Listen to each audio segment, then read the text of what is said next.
Da da da da da da da da da da da da da da da da da da.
This is the Troll Patrol, live with Justin FREAKIN. Well, my friend, you might be happy to find out that I am currently in talks with some higher-ups at the Pornhub. And if all goes well, the 16th platform that this show will appear on will be Pornhub. Well, shit, I thought I was going to be back on Facebook tonight after my month-long ban, but it doesn't seem I'm broadcasting out on Facebook, so I'm only on 14 platforms tonight, but thank you for joining us. It is a freaking Thursday, and it is debate night. So, you know, we're going to be here all night long with the crazy shit that's going to go down. Now, the first thing I need to talk about tonight is something that we covered last night. One of my idols passed away. The amazing James Randi. And I did probably, we watched 40, 50 minutes of videos of James Randi. Which anybody should. But in one of the craziest twists that's so James Randi, I got something completely fucking wrong. He fooled me posthumously. Always fuck that word up. No matter how smart or well-educated you are, you can be deceived. And James Randi once again proved that last night. I fucking love it. So, we watched the video of the claiming of the $1 million challenge. And when we got to the end of it, all right, as I often tend to do, I started running my mouth. So we kind of missed something. So as I pointed out during the stream, I knew that this existed, but I'd never watched this video. I was aware that they had paid out the $1 million and explained to everyone like it was a computer that was able to read minds, yada yada yada. But so here, let's rewatch the end of this. Randy, I am in full support of the James Randi Educational Foundation, and I do not intend to actually take the... By the way, smoke them if you got them. And I'm going to break out the liquor here in a little bit. I would insist that this be completed as per our agreement. I have not yet signed this check. I will do that. This is a check for $10,000, which is a token. Pardon? Not $1 million? No. Not at the moment. But this check... Accidentally perfect. Indeed. On our webpage. This is the agreement that I will pay over this amount of money immediately. Serendipitous. The fact that within 48 hours, the rest of the prize money will be forthcoming. There you are, Seth.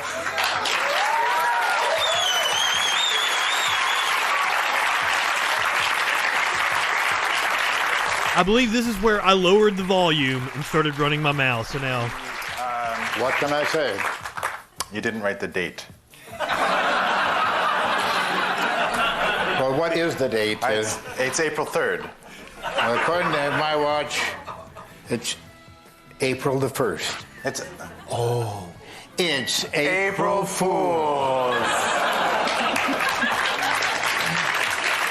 I don't think we need to have this deal. That's it. That's a souvenir for you. so that is the most James Randi thing ever. Fuck, dude, I love you. My ass totally bought it. Fantastic. All right, now down to the politics. So I'm sure that's what everybody came for.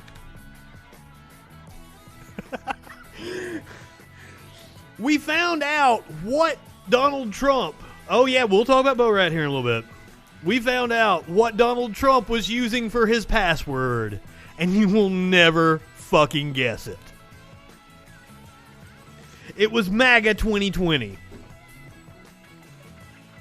Now, how is that even possible? Does Twitter, like, makes you put in a special character and a number, doesn't it? Like I said, oh, MAGA 2020 exclamation point. Ah, I see. I didn't see that at first. So, wow, that's how dumb the president is. His password on Twitter was MAGA 2020.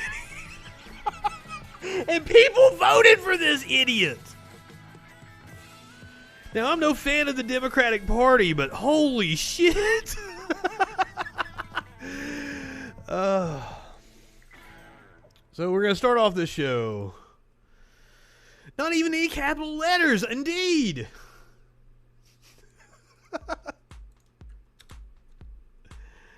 And God, that's such a weak password, too. I mean, you've got to get up to like 10, 11, 12 characters before you're even like remotely protected. So this was him at the rally in Erie, Pennsylvania. Not last night, but not before last. Which is the oddest thing for a presidential candidate less than 2 weeks out from the election to say to potential voters. Like there, and it's looking good. It's I would say it would shock you, but this is fucking Trump, so nothing can shock you. early, but it's looking good. Get out and vote. Most important election, Mike, we've ever had. I really believe it. And you know what? 4 or 5 months ago when we started this whole thing, because, you know, before the plague came in, I had it made. I wasn't coming to Erie. I mean, I have to be honest. There's no way I was coming. I didn't have to. I would have called you and said, hey, Erie, you know, if you have... I wasn't coming to this We shithole. had this thing won. We were so far up. We had the greatest economy ever. God greatest damn. jobs, greatest everything. And then we got hit with the plague. And I had to go back to work. Hello, Erie. May I please have your vote? Wow. It's almost like he's trying to lose this election. You couldn't. I mean, he's going to. You want to watch him dance? I mean, in these clips we're getting ready to watch here, this is not a man who is confident Explaining why is it down 80? that he is going to win election in what, 13 days? 12 days? A week from Tuesday. We don't love you anymore, Dad. No, your 401ks are doing great. Everything's doing great. We're going to be in a position very soon like we've never been in, even better than we were a year ago. We've made America strong again. We have made America proud again. We have made America safe again. And we will. By what metric? Make America It's like that. great again. We're the Thank you greatest very country much. on earth. By what metric, please? Go out and vote. Thank you, Pennsylvania. Thank you. Thank you.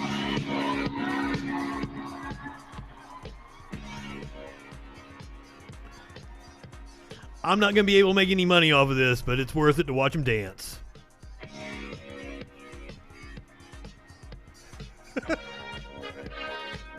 But look at the look on his face. He's not a happy man. And one of the things that I've wondered through all of this is how much are his advisors telling him? Does he realize what's getting ready to happen to him in a week and a half? Seriously! But I mean, every other fucking song he chooses, the artist comes out and's like, please, cease and desist. Have the Village People? Somebody look that up for me.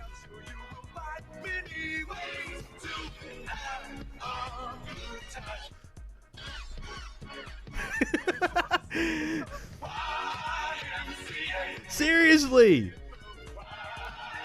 And I saw a different video from a different rally from over the weekend, I think it was. And it was a long shot, and you could see his feet. His feet doesn't move.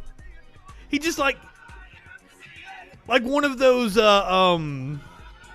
like Sweet D danced like on Sunny in Philadelphia. That's out in front of the car lots. I forget what they're called. Those giant inflatable things. Oh, shit. Are we gonna miss him when he's gone? Are we gonna get member berries for all the stupid shit he used to do?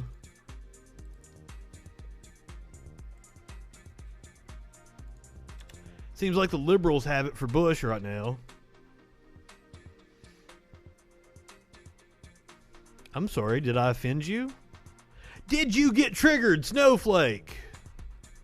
Would you like to talk about it? You're welcome to call in, 917-830-4359. We are also on the Discord. You just say the word, and I will hop right in the debate. We're live right now. You can hop in the Discord. Tell me what for. Oh, okay. I didn't know. I would have never guessed that people would have been sentimental towards George W. Bush, but it's happened. So now I don't even understand what all is going on. This guy used to be a business partner of Hunter Biden, and it seems like he was in one of the emails that doesn't prove any kind of criminality or anything, and that Trump is bringing him to the debate tonight. Oh, so a member of the Village People asked him to stop. The Village People probably don't own the rights to that song. It's probably like in the catalog of Island Records, or fuck, Island's probably not a thing. BMI's a rights organization. I can't think of a record label name that's still in existence. I was like, Electra. No, that doesn't exist anymore. Atlantic. There's only like 3 record companies anymore. But anyway, the Village People probably do not own the rights to the song. But I don't... This is just a thing to keep this news story in the headlines, right? That he's bringing this motherfucker to the debate, which was a tactic that he used in 2016 when he brought the alleged Bill Clinton victims to the Hillary Clinton debate. After the drop of the grab him by the pussy tape. Which, hey, I mean, in terms of electoral strategy, smart move. Now, I don't know that going to the well again with this move, which is a bullshit fake story, there's nothing to it. And just so everybody knows, I want to be perfectly clear that there is no evidence of Hunter Biden or Joe Biden doing anything wrong in the Ukraine. And I'm going to...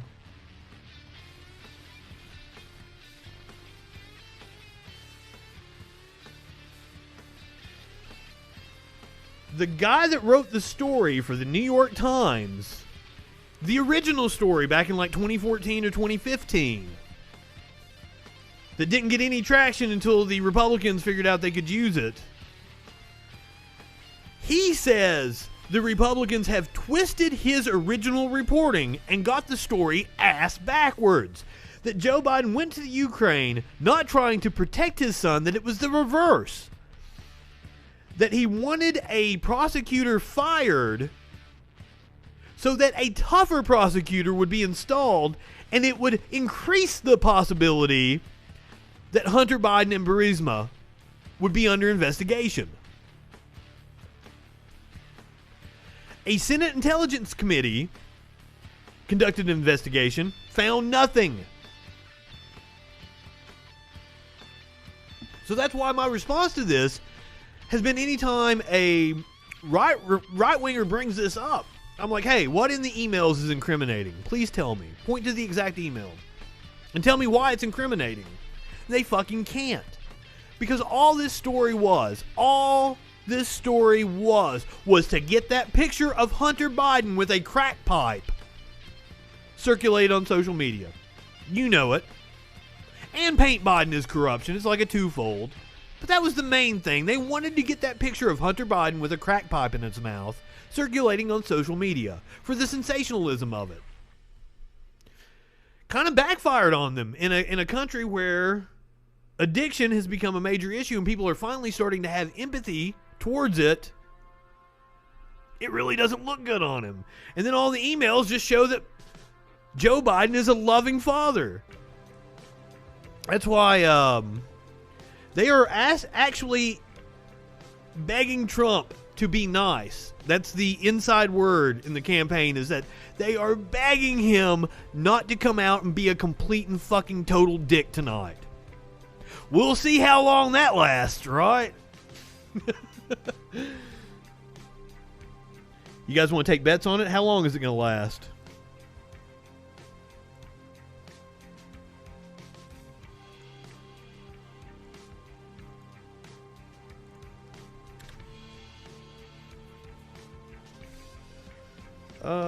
So this was a Trump campaign official. I don't think he works for the White House. I think he's with the campaign. He's one of their surrogates. He was on MSNBC, I believe it was earlier today. Yeah, earlier today. Been somebody that has spread misinformation and disinformation about voting security. Given this new information from Director Wray and the comments he's now reiterating, will the president back off on making those claims? Is that a conversation that you and the campaign are having with him? You can't deny what you've seen on television in all of these local markets, where people are finding ballots in trash cans, people are finding ballots in ditches in the back of trucks. There is no widespread evidence of voter fraud, Hogan. You know that. I don't want to have to rehash this conversation. I'm asking if the president is going to back off those claims. If you can't answer that, that's fine. That's why they want those anecdotal evidence. I'm answering the question because the fact is it does occur. Listen, I received a ballot just the other day in my apartment that is from someone who hasn't lived there in 10 years. There is not widespread evidence of voter fraud. Okay, well, we're going to move on then, because that is my other question is this. Before I let you go, Hogan, Hallie, Hallie. Don't pretend like your local markets, NBC affiliates are reporting on this in all types of areas across this country. The FBI director himself, specifically within the last 12 hours, said on national television across every network that there is no evidence of widespread voter fraud. Somebody who is a part of the Trump. Well, let's point out that apparently Trump is very much contemplating firing the director of the FBI. Again, Chris Wray is his name. He's already fired one FBI director. Now, that's highly unusual. The president has the power to do that. But an FBI director serves a 10-year term, so that they serve during 2 presidents. Keeps it non-political. But I mean, hey, of course, Trump's going to break all the norms. Administration's own intelligence expert field, Hogan. That's not coming from me. That's coming from Wray. Does the president have confidence in his FBI director? Yes or no? No.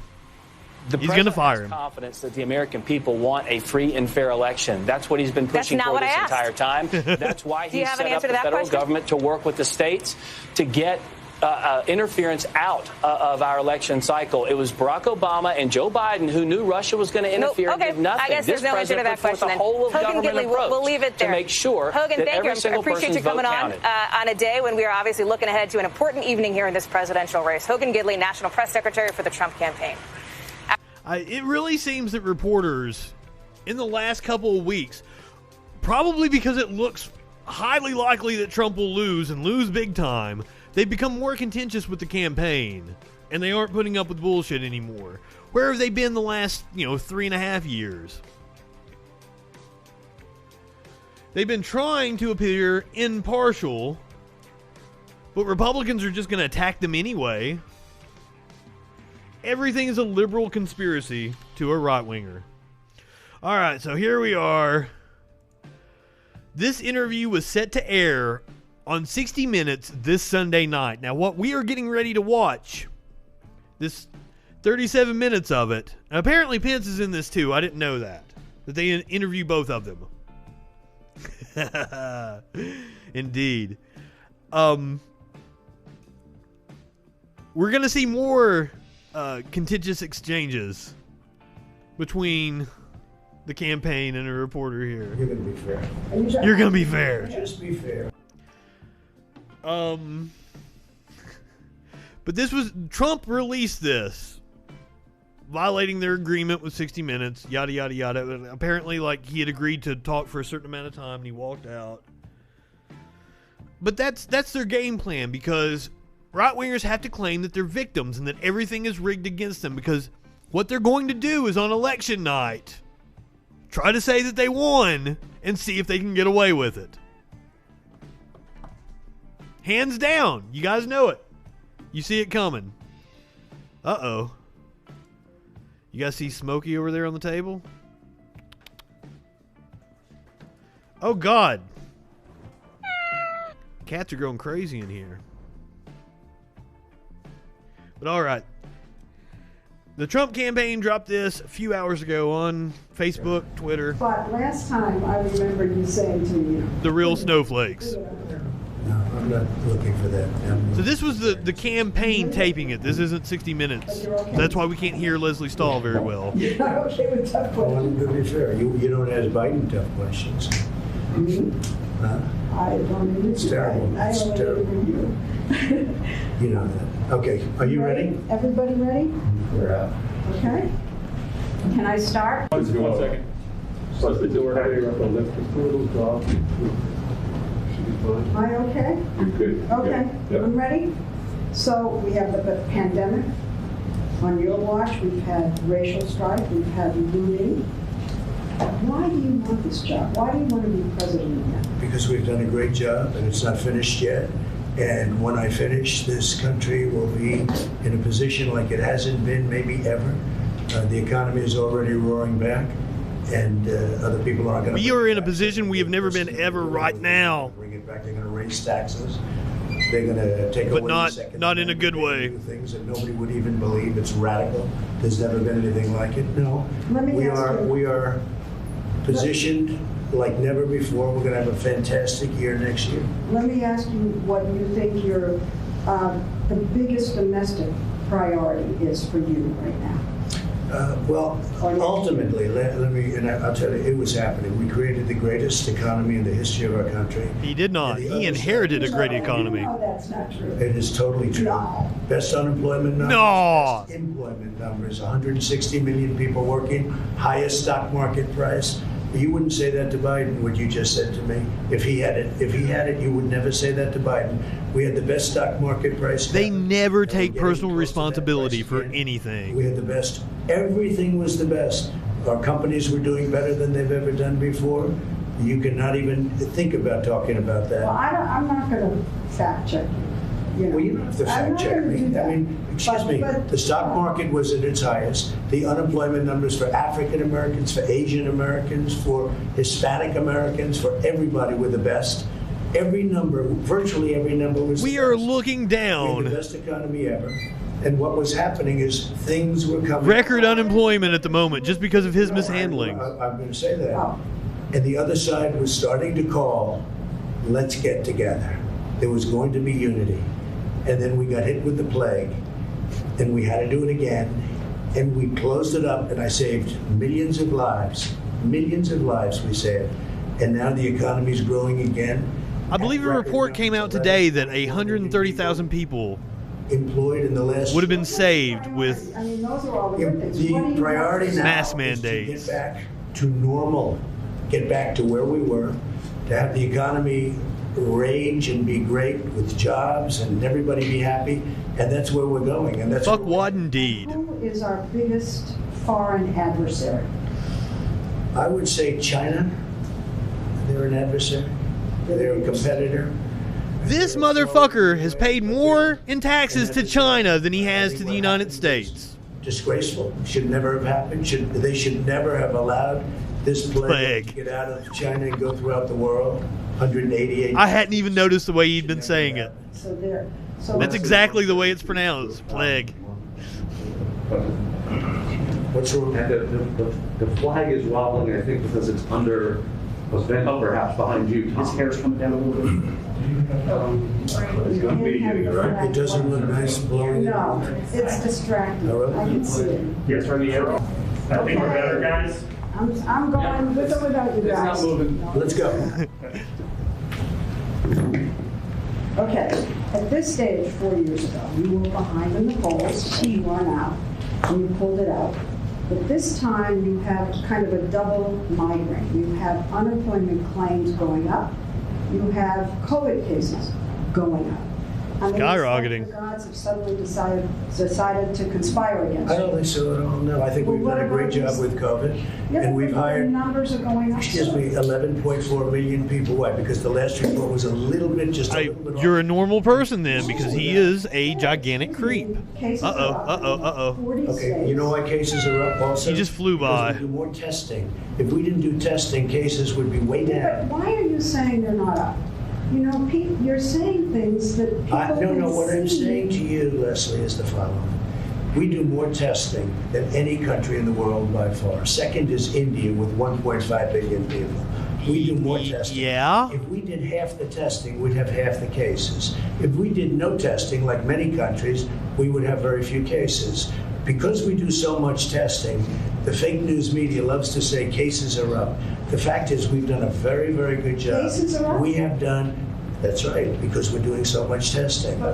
Cases. The hospitals in like rural Tennessee and stuff are starting to put out dire warnings right now. It's also very misleading. When you're out there saying we've turned the corner, this thing is disappearing. That's right, we have turned the corner. People can see cases going up all over in the Midwest, in the Mountain West.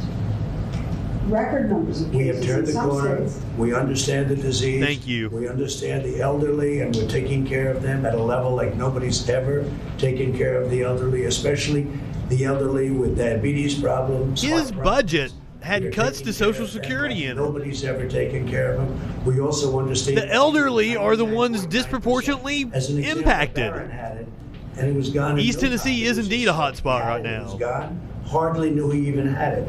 So we are taking care of our people. And there are issues with like ballot health in East Tennessee and the monopolization of hospitals, and that's going to come back to bite that area in the ass. Very good. That shouldn't look. And I mean, it's not the people of East Tennessee's fault. Let me ask you something about suburban women. Yeah.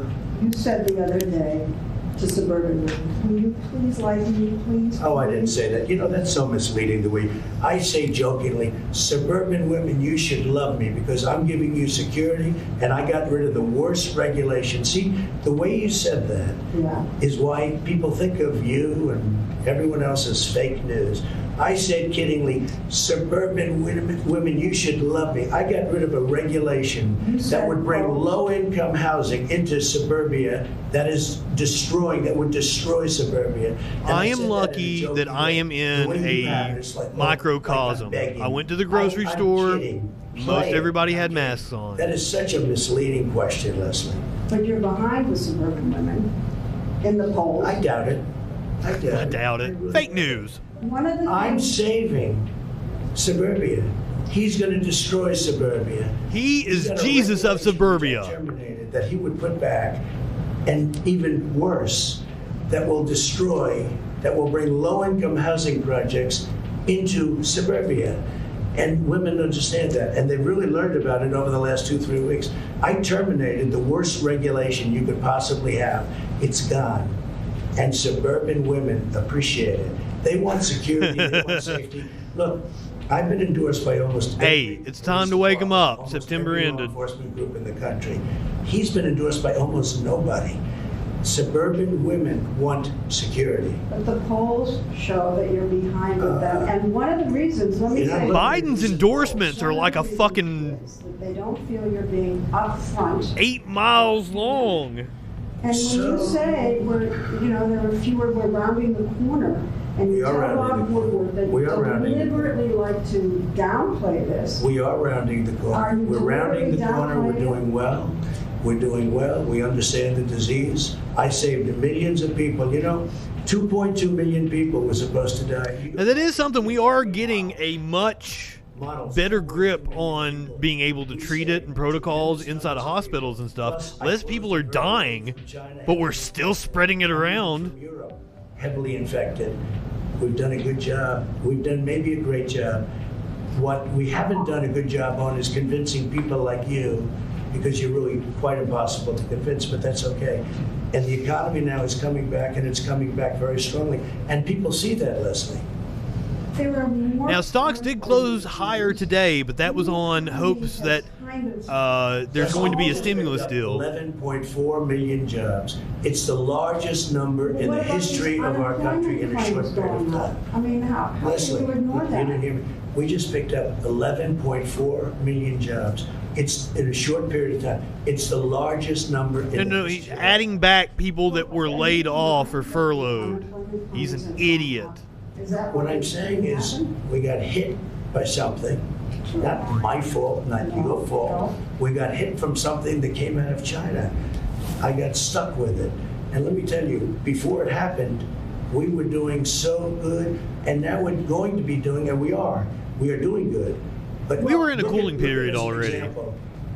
Last week, a few days ago, Gallup did a poll. 56% of the people said that they're better off now during a pandemic than they were during Obama and Biden. 56%. It was a record number. I know plenty of people that would tell you that they are better off, and they're full of fucking shit.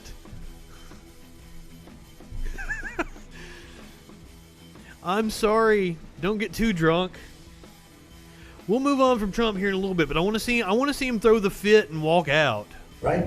Yes, but I want to know if you're ignoring the fact that there are unemployment claims? No, I don't ignore it. Okay, but what are you saying about What I'm saying is that we got hit with somebody. It's not our fault. We got hit. And we've done a good job. Not a good job. We've done It's your fault that you didn't handle it well. Remember that number, a very important number. 56% say they're happier now than they were 4 years ago under Biden and Obama, right? I'll put his name first.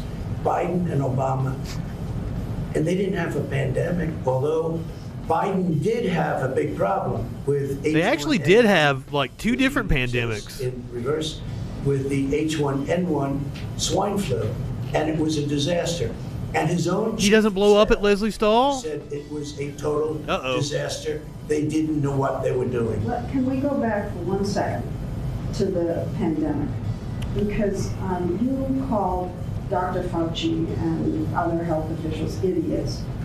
And Dr. Fauci, where did I call him an idiot? I'm wondering if you... Where did I call him an idiot? You called them idiots. I wonder if Well, he's been wrong a lot. I like him, but he's been wrong a I lot. wonder if you think that masks don't work. Well, Dr. Fauci originally said, it's a very complex subject. What do you say? Do you say Let me just tell you, you work? mentioned Dr. Fauci said, don't wear masks. Then he said, wear them. What do you say? Well, yeah, but I mean, like, it's her job to ask it. It's my job to sit here and talk about it. You want to stay away a certain distance, socially distance, etc. But I would say a mask works, and I have nothing against masks, and I tell people to wear masks. I have no Tell problem. me then about these rallies you've been having. A lot of people are wearing masks, and they're outside. People aren't. I'm watching. I'll tell you what, we can pause there. I actually have something that goes well with this. Speaking of masks and the COVID, it turns out that you certainly can be infected twice. This woman thought she was immune. Now, have you guys heard that before? This is Webflow. Meet the design tool from the future. I do not endorse Webflow. She just got home. I spoke to her earlier this afternoon. Leslie Tanyan of Oklahoma City just turned 46 years old yesterday. She says her 2 battles with COVID, like you said, could not have been more different. One, she barely felt it. The second, she barely survived it. And I said, we need to go to the hospital because I can't breathe. It was mid-August. Leslie and her husband rushed to a metro hospital. I couldn't get my oxygen up. It was going down so fast to where I started passing out. Doctors immediately put her in the ICU. It feels like your head's going to explode because it gets so much pressure because you're not getting any oxygen. And she says at first they didn't even test her for COVID-19 because I had been previously diagnosed with COVID back in June. She says when she tested positive back in June, she barely had any symptoms.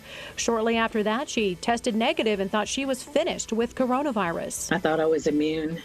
I did not think I would get it again, and I did.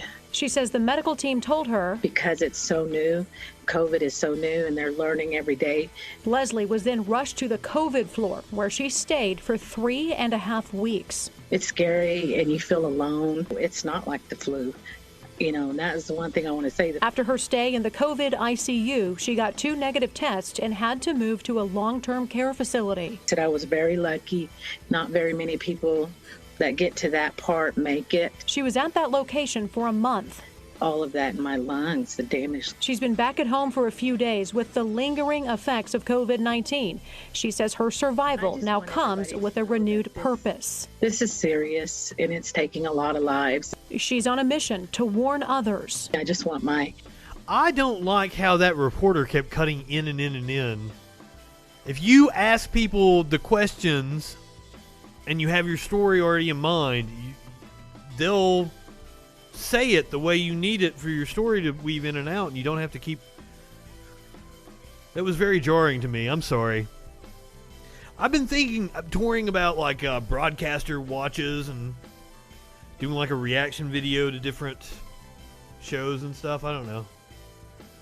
But if you can't tell where I'm going with this, somebody who thought they were immune got it twice. I think we are still on Trump dies of COVID watch. Now, if he dies of COVID and I get to see him lose the election, praise be to James Randi.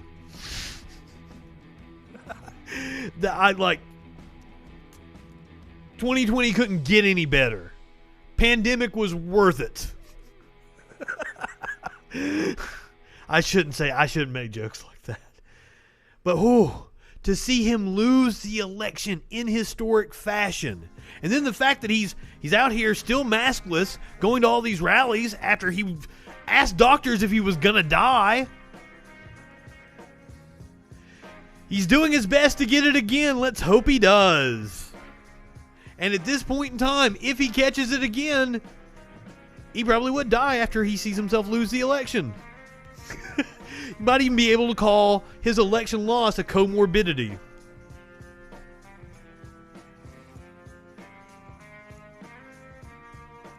But how sweet that would be. Most of them without masks. And I'm wondering the message that you're sending with these pictures coming across. Take a look. Yesterday, we were in Arizona, record-setting rallies, numbers of people like nobody's seen before. Many masks. I watched. What? You used to have bigger rallies. Fuck Trump. I don't want to be the girl. There's certain people you can wish death on. Trump, Mitch McConnell, people like that. Sure. That negative attitude. These are the biggest rallies we've ever had. We are having numbers like we've never had. Tell me about the There is masks. more, excuse me, no, but you made a statement. There's more enthusiasm right now for us than we ever had before. Ever. Now, there is enthusiasm in his base. But what about the masks? A lot of people are wearing masks. I mean, I looked yesterday, a lot of people were, and it's outdoor. They want it outdoor, and we're doing it outdoor. But I can't believe after what happened in the Rose Garden here, after the announcement, with all the people getting sick, that you are not being more strongly encouraging about wearing masks at your rallies. I tell people to wear but you masks. don't. Leslie, we hand out thousands of masks. But you look out and you're not wearing them, and you don't say, "Please put on your mask." You've been looking yesterday. Take a look yesterday in Arizona. Everybody behind me. But I'm looking at Everybody behind him had a mask on. Everybody in front of him didn't. Right. A lot of people had masks, and it was outside. And you don't get up there and say, "Look, come on." Right. What's your next question, Leslie? We're outside. The rallies are bigger than they've ever been. There's more enthusiasm. Yeah, I would have thought he would have been more contentious with this interview. There has never been anything like what you're witnessing now, and you'll see that soon. Okay, but I'm asking about masks. Apparently it is in Alabama as well, but outside of my little area. You commented on the size of the rally. Now, I will say, I went to a Family Dollar, and the woman behind the counter had a mask around her neck, coughing her fucking ass off. Why aren't you getting up there and saying, I'm like, I don't want you to get it, so Leslie, please put your mask on. we hand out masks to everybody that comes to the rally. We tell them to wear the masks. You don't, and they love you. Oh, I don't know, Leslie. If I tell they them wear heard you them. say it, I have no problem. No they problem. love you. They would Next pay question, go attention ahead. to Go ahead. anything you said. I hope you're right. Go ahead.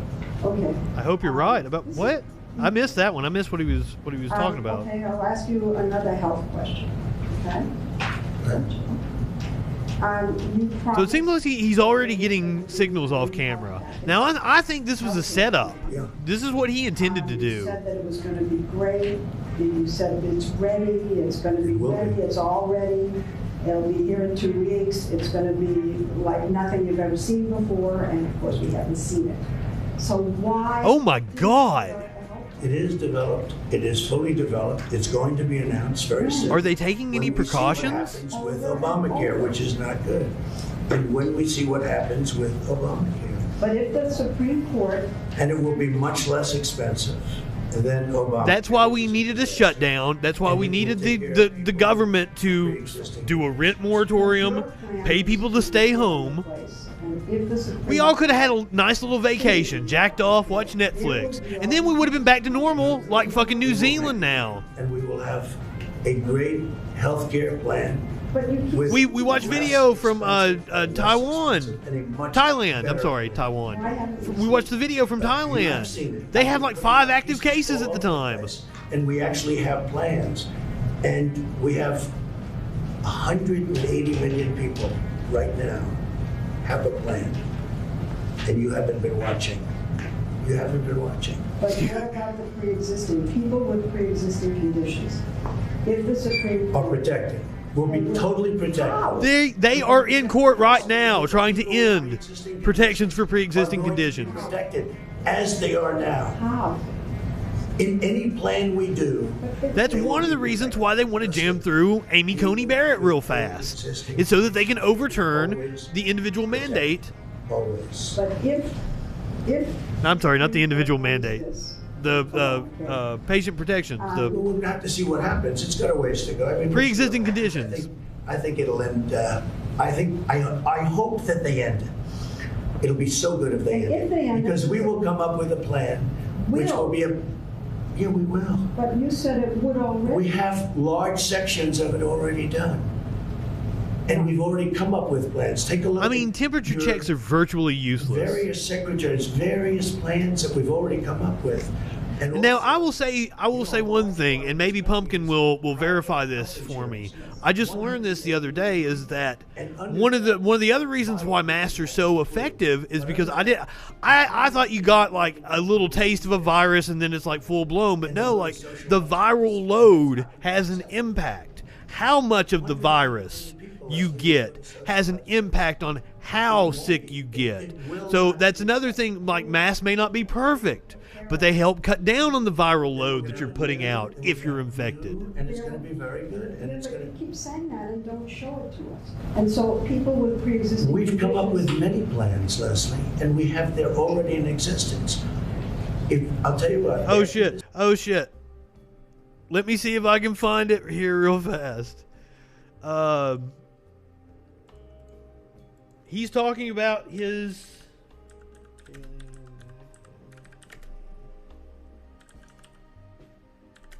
I have probably completely misspelled everything because I'm typing over shit. And she handed Leslie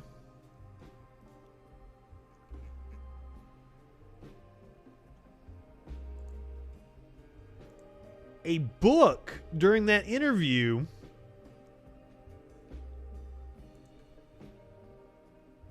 There it is. There it is. Leslie opens it, and it's blank. There is nothing on any of the pages.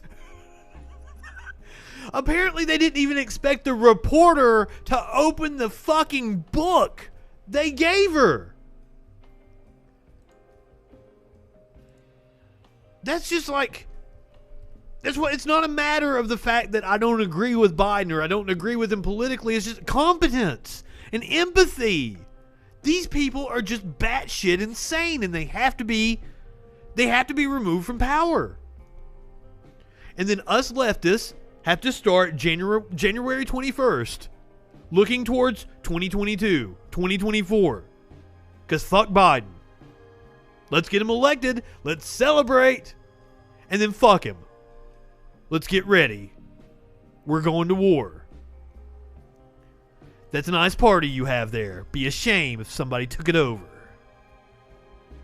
This interview, I will show you short term, longer term. I'll show you different plans. We've come up with many plans. And we cut the... I'm sure there are some people out there having some COVID bukakis. That was the worst part of Obamacare. That's gone. Okay, all of that, I grant you. All of that. Oh my God! If there's no plan... Is that the way he always drinks water? And the Supreme Court says that Obamacare goes away, people with pre-existing conditions will be stranded. That's 180 million stunning to me. Who holds water like that? It won't be. It will not be accepted. And if the Affordable Care Act is determined to be unconstitutional, then we're going to have a new... Like, I thought he was just fucking around in that one video where he's drinking it. He really can't drink water, can he? We've come up with many plans, Leslie, and we have their own... Did I go back too far? I'll tell you what, after this interview, I will show you short term, longer term. I'll show you different plans. Is that the book come up with many plans. that Kayleigh McEnany gave her that was blank? The individual mandate is gone. That was the worst part of Obamacare. That's gone. Okay, all of that, I grant you, all of that. But if there's no plan... It didn't look like he was shaking or anything, though. It says that Obamacare goes away, people with pre-existing conditions will be stranded. No. And that's just a fact. It's wrong. It's wrong. A new plan will happen. But and we won't do anything, will, and... 15 minutes to the debate. Are you guys excited? Unless we have pre-existing conditions covered. And the individual mandate, which you don't want to mention, was terminated. It was terminated. Individual mandate was terminated. That is the biggest thing that's happened. And that actually makes Obamacare not Obamacare. Because under that, you would pay a fortune for the privilege of not having to pay. Well, it's the Affordable Care Act anyway. Terminated through the legislature. Obamacare was just done. That means Obamacare term that Republicans applied to it to try to slander it. Element of Obamacare, and it was the worst element of Obamacare that nobody wanted, nobody liked. So Obamacare essentially about 5 minutes terminated as we know it. Now we have the carcass of Obamacare. Well, part of the We've managed it well. Interesting. Well, you know, I had a choice to make. When we get rid of the... You may be onto something there, Pumpkin. Do that, and I did it. I had a choice to make. Do I manage... You are the real Pumpkin, right? Left of this whole thing called Obamacare, which I'm assuming, since you're not calling me a Nazi or a commie or whatever the fuck he says. Well, politically, maybe that's not good. I decided to manage it well. Do you want to leave it? No, I don't want to leave it. I want to see what happens. Here's what happens. We may be stuck with it if we lose in the Supreme Court, in which case we're wasting a lot of words. If we win... He does not like Chief Justice John Roberts.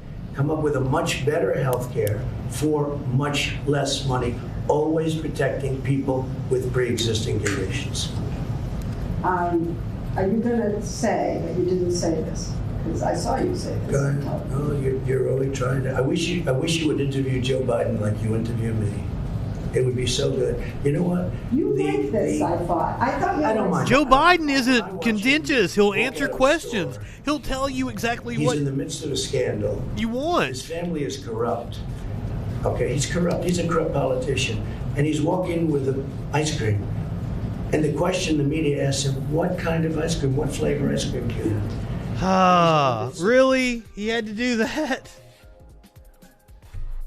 Speaking of Trump and ice cream, and since I'm sure you are bored with the whole Trump thing, we should have time to watch this before we get started with debate festivities. I did want to see the walkout. In honor of Borat, coming out tomorrow night, which I'm super excited for. We're going to watch a clip from the Ollie G show from HBO around 2000, 2001, I think. And my cousin's 15th birthday party in Egham. And him, even though he dressed like a total prick, is actually a genius. If him can be the head of a massive business, so can I. I was going to find out how. Check it. So Sacha Baron Cohen has been fucking with Trump for years. Never had an idea before. How does you know when you has had one? Right. How do you know when you say, wow, for a business idea? I mean, like, had the idea of like eating chicken or switching on the telly or something, but I've never had an idea. Right. For a business idea. Right. Well, whatever. Right. If you had all the money in the world, this is a good exercise. Yeah. And you can do anything with this money to make your life easier. What's the first thing you would invent? Are you guys watching Borat tomorrow night? Like, free. That it's a good place to start. Always like, just up for anything. Right. Okay. And there was a cut there. I assume he said like free blowjobs or. If me tell someone my idea, how does? Because this was on HBO. It was uncensored. That's tough. People usually do. Because like when the PlayStation 1 came out, me was telling me Julie, what would be wicked would be if they brought out something that was better than this. Right. And then 2 years later, what come out? Right. PlayStation 2. Right. How does you think they got the idea from me? Maybe Julie told them. I don't know, but the fact is that people. She did, and. And if she did, well then. Then you're gonna have to talk. Okay, you guys keep watching. Because there's something. Ollie G. I'll go grab the liquor. I've got some business idea that I just want to tell you about, and I'll be a fool if. Very quickly. What is the most popular thing in the world? Music. No. Tell me. Ice cream. Okay. Everyone has it. And what is the problem with ice cream? I have no idea. It drips. Okay. So my idea is what? To make a drip-proof ice cream. No. Brilliant idea, this. All right, whatever. You ain't gonna come out with that, though. No, I promise you I won't. Well, my idea is to come out with just like these ice cream gloves that make the ice cream not Oh, go on God. your hands and make it all well sticky. And also keep your hands So I don't drink. You guys are aware of this, right? Like very rarely. I got into a point when I was Sounds like a good idea. doing stand-up for a while. Good luck, folks. It's When I was been doing nice it- seeing you. You take care of yourself. Steadily. Okay? Oh, he walked out on this interview. We've got like P. Diddy is gonna be in it. Good. What? So Trump loves walking out on interviews. No. Brilliant idea, this. All right, whatever. You ain't gonna come out with that, though. No, I promise you I won't. Well, my idea is to come out with just like these ice cream gloves that make the ice cream not go on your hands and make it all well sticky. And also keep your hands warm when you is eating the ice cream. Okay. Is you win or is you win? Okay, well, it sounds like a good idea, and I hope you make a lot of money. Good luck, folks. It's been nice seeing you. You take care of yourself, okay? Well, is you going to be in on that? Well, it sounds like an interesting... We've got like P. Diddy is going to be in it. Good.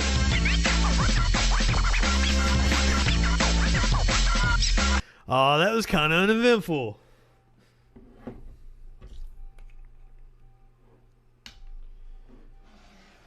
But yeah, when Trump mentioned ice cream, Made me think of Ice Cream Glove from Ollie G. Because I have actually, I have several clips from different Sacha Baron Cohen media ventures I was going to play tomorrow night. So I'm not a drinker. That's probably the first time liquor has crossed my lips in 2020.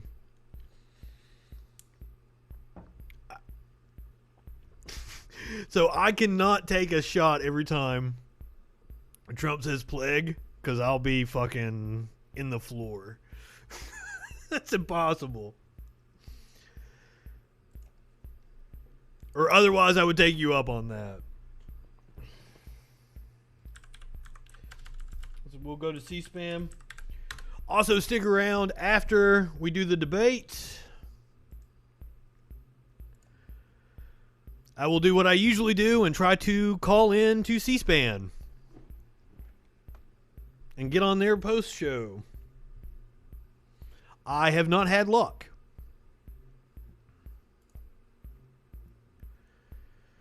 It appears that Steve Scully isn't at C-SPAN at the moment. He is on hiatus.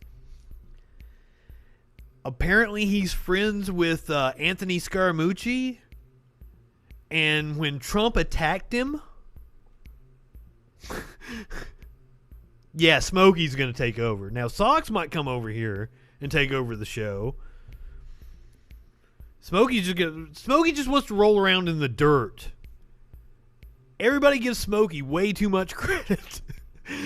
That cat, he's very happy cat. But like he is in his own head. He's not the smartest cat. Oh shit, I'm already feeling this. And it's not even... It's cream to cocoa. So like even like I can't... It's not like I'm drinking bourbon or anything. I can't find the alcohol content. Oh shit, it's 24% alcohol. That's a lot, isn't it?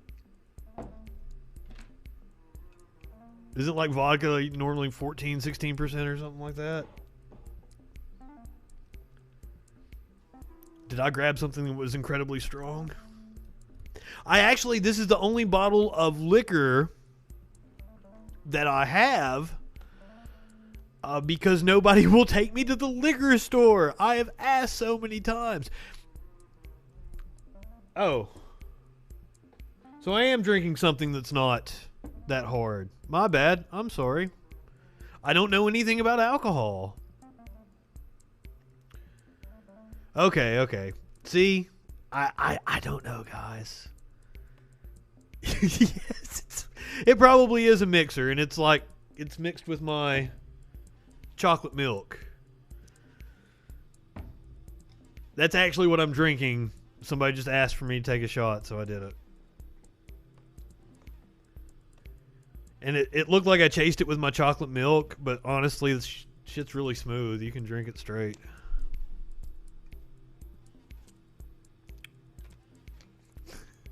I usually keep bourbon on hand because I like to cook with it. That's what I was getting ready to say. Nobody will take me to the liquor store. I'm out of bourbon. I usually keep a gigantic... I'm sorry it's a girl drink. I usually keep a gigantic bottle of bourbon in my freezer, even though I don't like bourbon. I especially don't like brown liquors. I'm very much a pussy. But I absolutely love a fucking steak with like bourbon peppercorn. Oh, god damn. Bourbon brown sugar.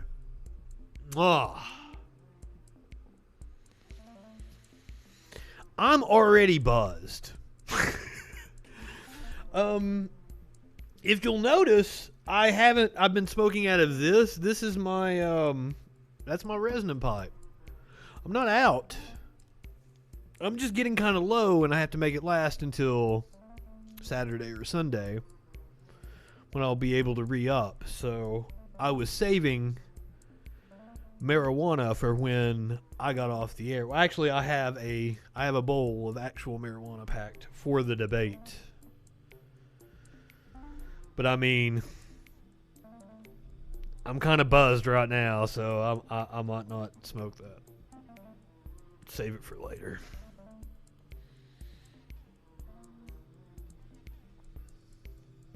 And just get organized and So get they are in.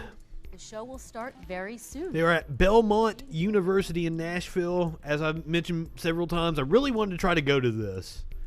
I'm a political junkie. I've been following politics since I was 16, 17, 18. Really got into it post 9/11. Into the Bush years, I became kind of radicalized by that. So going to a debate is something that's kind of on my bucket list, and I really wanted to do it. This is right here in my backyard. Somewhat. So I really wanted to try to make this happen, but then we're in the middle of a pandemic, and then Trump was being a little bitch. I didn't know if this debate was going to occur or not, because some of you might not know, I don't have a car by choice. Because, hey, car payments aren't very fun. But I don't need one, so I would have had to make arrangements to get to Nashville to attend the debate. So Trump being a little bitch, and me not knowing if this was going to occur 2 weeks ago, I wasn't able to make plans to go to Belmont University. Because I'd looked up to see if I could get in and get the tickets.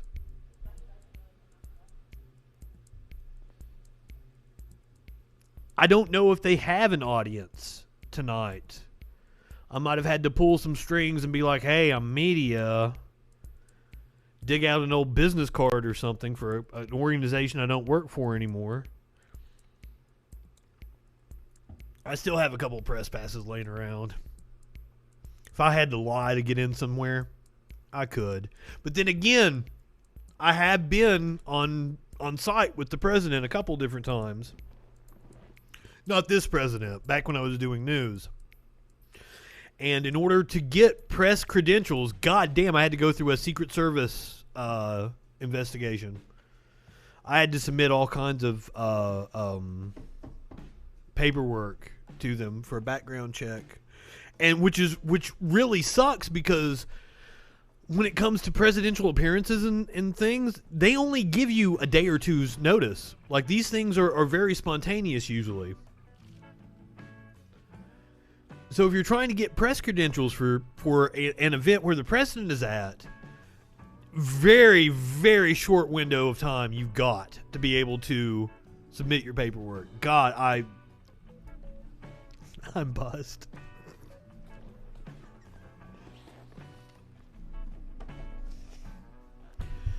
Oh, also, I'll be over this side because I have a small monitor that makes it the size you're seeing on the screen. The size you're seeing on your screen.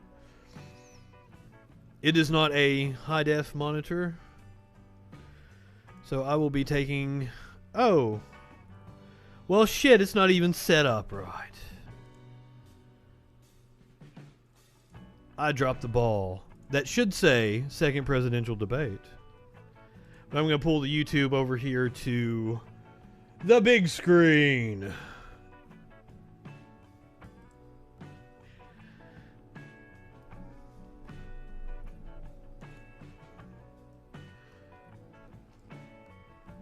So I can really enjoy this, because what you guys don't know is when I'm watching videos and commenting, I'm watching this little screen over here, and it kind of sucks.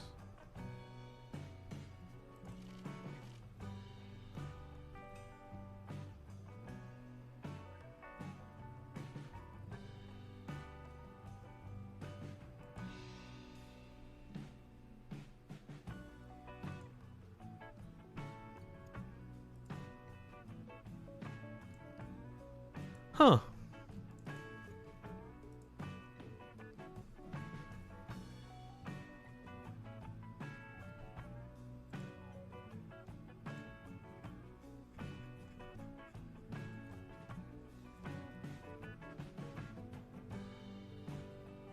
Oh, I guess, do I have the... Oh, I do have volume on. I was like, oh shit, why am I not hearing anything?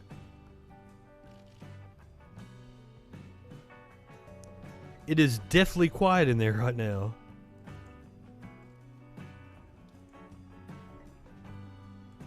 Boom.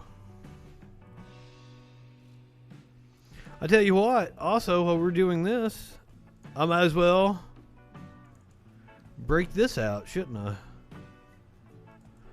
Boom! We are officially in election coverage. Roll Tide.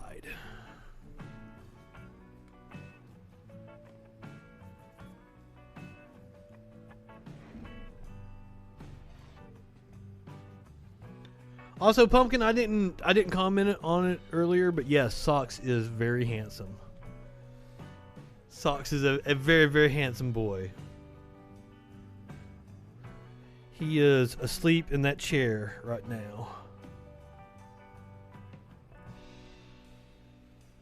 My second desk.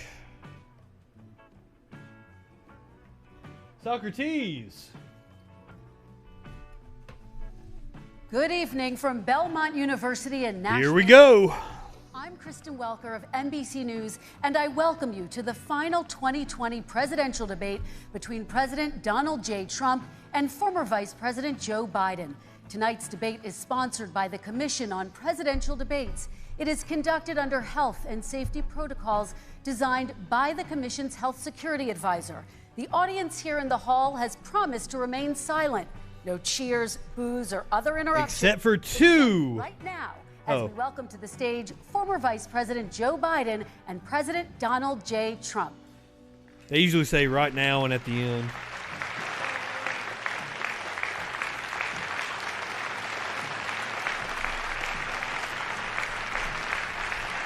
Man, if I was the Biden campaign, I wouldn't want my podium that close to him.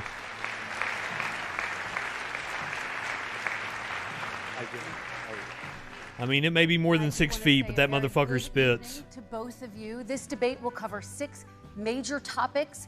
At the beginning of each section, each candidate will have 2 minutes uninterrupted to answer my first question. The debate commission will then turn on their microphone only when it is their turn to answer. And the commission will turn it off exactly when the 2 minutes have expired. After that, both microphones will remain on. But on behalf of the voters, I'm going to ask you to please speak one at a time. The goal is for you to hear each other and for the American people to hear every word of what you both have to say. And so with that, if you're ready, let's start. And we will begin with the fight against the coronavirus. President Trump, the first question is for you. The country is heading into a dangerous new phase. More than 40,000 Americans are in the hospital tonight with COVID, including record numbers here in Tennessee. And since the two of you last shared a stage, 16,000 Americans have died from COVID. So please be specific. How would you lead the country during this next stage of the coronavirus crisis? 2 minutes, uninterrupted. So, as you know, 2.2 million people modeled out were expected to die. We closed up. That was if we did nothing. In order to fight this horrible disease that came from China. It's a worldwide pandemic. It's all over the world. You see the spikes in Europe and many other places right now. If you notice, the mortality rate is down 85%. The excess mortality rate is way down and much lower than almost any other country. And we're fighting it, and we're fighting it hard. There is a spike. There was a spike in Florida, and it's now gone. There was a very big spike in Texas. It's now gone. I don't think those things just go away. It's now gone. And there are some spikes and surges in other places. They will soon be gone. We have a vaccine that's coming. It's ready. It's going to be announced within weeks, and it's going to be delivered. We have Operation Warp Speed, which is the military is going to distribute the vaccine. I can tell you from personal experience that I was in the hospital. I had it, and I got better. And I will tell you that I had something that they gave me, a therapeutic, I guess they would call it. Some people could say it was a cure. But I was in for a short period of time, and I got better very fast, or I wouldn't be here tonight. And now they say I'm immune. Whether it's 4 months or a lifetime, nobody's been able to say that, but I'm immune. More and more people are getting better. We have a problem that's a worldwide problem. I want him to get it and die of it so bad. Congratulated by the heads of just because he's saying, I'm immune, I'm immune. If you take a look at what we've done in terms of goggles and masks and gowns and everything else, and in particular ventilators, we're now making ventilators all over the world, thousands and thousands a month, distributing them all over the world. It will go away, and as I say, we're rounding the turn, we're rounding the corner. It's going away. Okay, former Vice President Biden, to you, how would you lead the country out of this crisis? You have 2 minutes uninterrupted. 220,000 Americans dead. If you hear nothing else I say tonight, hear this. We're going to be 500,000 by this is over with. For not taking control. Absolutely. In fact, not saying I take no responsibility initially. Anyone who's responsible for that many deaths should not remain as President of the United States of America. We're in a situation where there are 1,000 great opening statement a day now, 1,000 deaths a day, and there are over 70,000 new cases per day. Compared to what's going on in Europe, as the New England Medical Journal said, they're starting from a very low rate. We're starting from a very high rate. The expectation is we'll have another 200,000 Americans dead between now and the end of the year. If we just wore these masks, the president's own advisors have told him, we could save 100,000 lives. And we're in a circumstance where the president thus far and still has no plan, no comprehensive plan. What I would do is make sure we have everyone encouraged to wear a mask all the time. I would make sure we move in the direction of rapid testing, investing in rapid testing. I would make sure that we set up national standards as to how to open up schools and open up businesses so they can be safe and give them the wherewithal, the financial resources to be able to do that. We're in a situation now where the New England Medical Journal, one of the most serious journals in the whole world, said for the first time ever that the way this president has responded to this crisis has been absolutely tragic. And so, folks, I will take care of this. I will end this. I will make sure we have a plan. President Trump, I'd like to follow up. I am glad that Biden isn't as bad off as I thought he was back in January. Regeneron, you also He's said not what he was 5 years ago. Within weeks? Yes. Is that a guarantee? But I mean, he doesn't have dementia. It's not a guarantee, but it will be by the end of the year. But I think it has a good chance. There are two companies, I think, within a matter of weeks, and it will be distributed very quickly. Can you tell us which companies? Johnson & Johnson is doing very well. Moderna is doing very well. Pfizer is doing very well. And we have numerous others. Then we also have others that we're working on very closely with other countries, in particular Europe. Let me follow up with you, and because this is new information, you have said a vaccine is coming soon, within weeks now. Your own officials say it could take well into 2021 at the earliest for enough Americans to get vaccinated. We are going to know if we have a for sure vaccination by the end of this month, beginning of December. Is your timeline realistic? No, I think my timeline is going to be more accurate. I don't know that they're counting on the military the way I do, but we have our generals lined up, one in particular that's the head of logistics, and this is a very easy distribution for him. He's ready to go as soon as we have the vaccine, and we expect to have 100 million vials. As soon as we have the vaccine, he's ready to go. Vice President Biden, your reaction, and just 40% of Americans say they would definitely agree to take a coronavirus vaccine if it was approved by the government. What steps would you take to give Americans confidence in a vaccine if it were approved? Make sure it's totally transparent. Have the scientists of the world see it, know it, look at it, go through all the processes. And by the way, this is the same fellow who told you this is going to end by Easter last time. This is the same fellow who told you that, don't worry, we're going to end this by the summer. We're about to go into a dark winter, and he has no clear plan, and there's no prospect that there's going to be a vaccine available for the majority of the American people before the middle of next year. President Trump, your reaction, he says you have no plan. I don't think we're going to have a dark winter at all. We're opening up. He is being more restrained. Learned and studied and understand the disease, which we didn't at the beginning. When I closed and banned China from coming in heavily infected, and then ultimately Europe, but China was in January. Months later, he was saying I was xenophobic. I did it too. What color is his face right now? I should have, moved quicker. Is it my TV? He was months behind me, many months behind me. And frankly, he ran the H1N1 swine flu, and it was a total disaster, far less lethal. But it was a total disaster. He looks brown instead of orange. Kind of numbers, 700,000 people would be dead right now, but it was a far less lethal disease. Look, his own person who ran that for him, who, as you know, was his chief of staff, said it was catastrophic, it was horrible, we didn't know what we were doing. Now he comes up and he tells us how to do this. Also, everything that he said about the way every single move that he said we should make, that's what we've done. We've done all of it.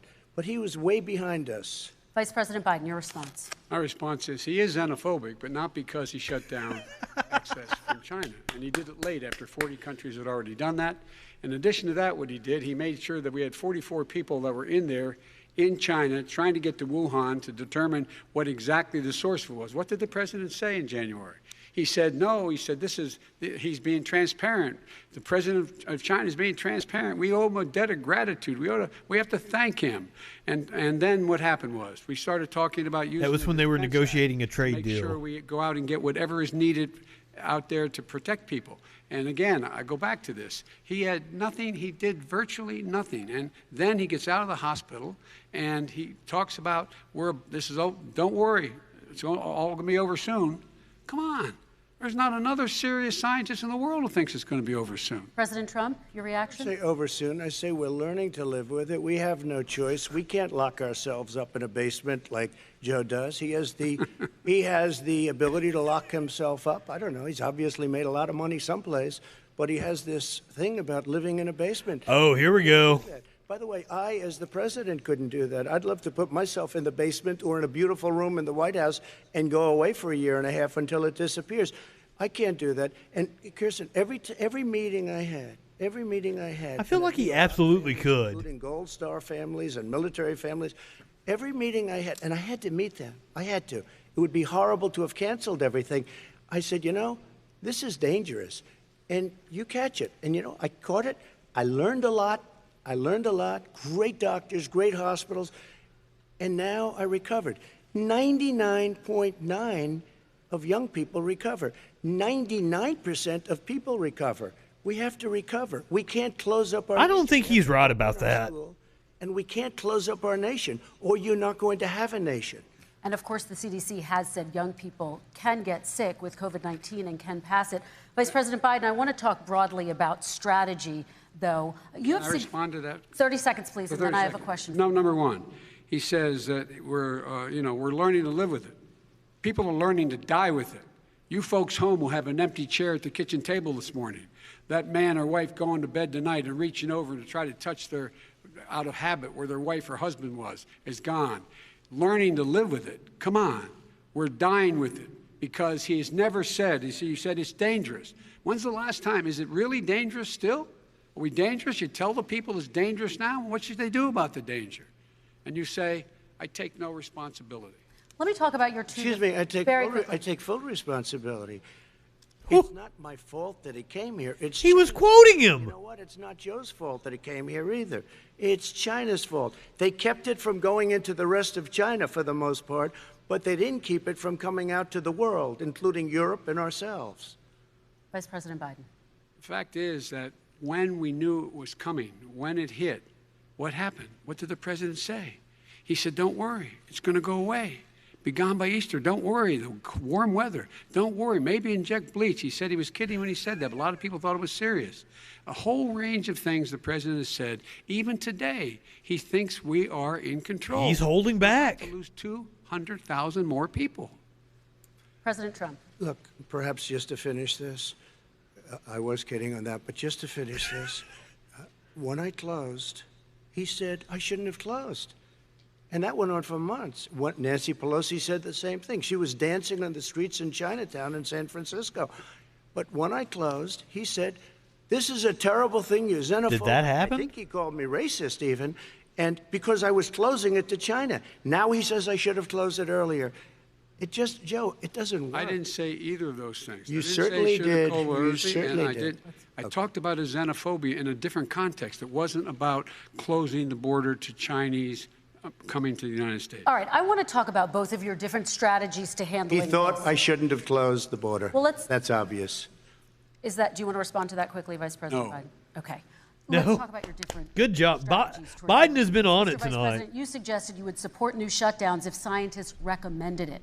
What do you say to Americans who are fearful that the cost of shutdowns, the impact on the economy, the higher rates of hunger, depression, domestic and substance abuse outweighs the risk of exposure to the virus? What I would say is I'm going to shut down the virus, not the country. It's his ineptitude that caused the country to have to shut down in large part.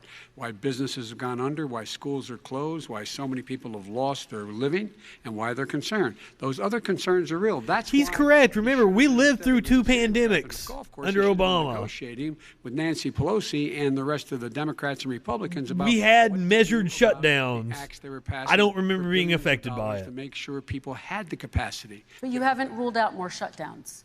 Well, no, I'm not shutting down the neighbor, but there are, look, you need standards. The standard is if you have a reproduction rate in a community that's above a certain level, everybody says, slow up, more social distancing, do not open bars and do not open gymnasiums, do not open until you get this under control, under more control. But when you do open, give the people the capacity to be able to open and have the capacity to do it safely. For example, schools. Schools, they need a lot of money to open. They need to deal with ventilation systems. They need to deal with smaller classes, more teachers, more pods. And he's refused to support that money, or at least up to now. Let's talk about schools. President Trump, I think we have to respond, if I might. Please, and then I have a follow-up. Thank you, and I appreciate that.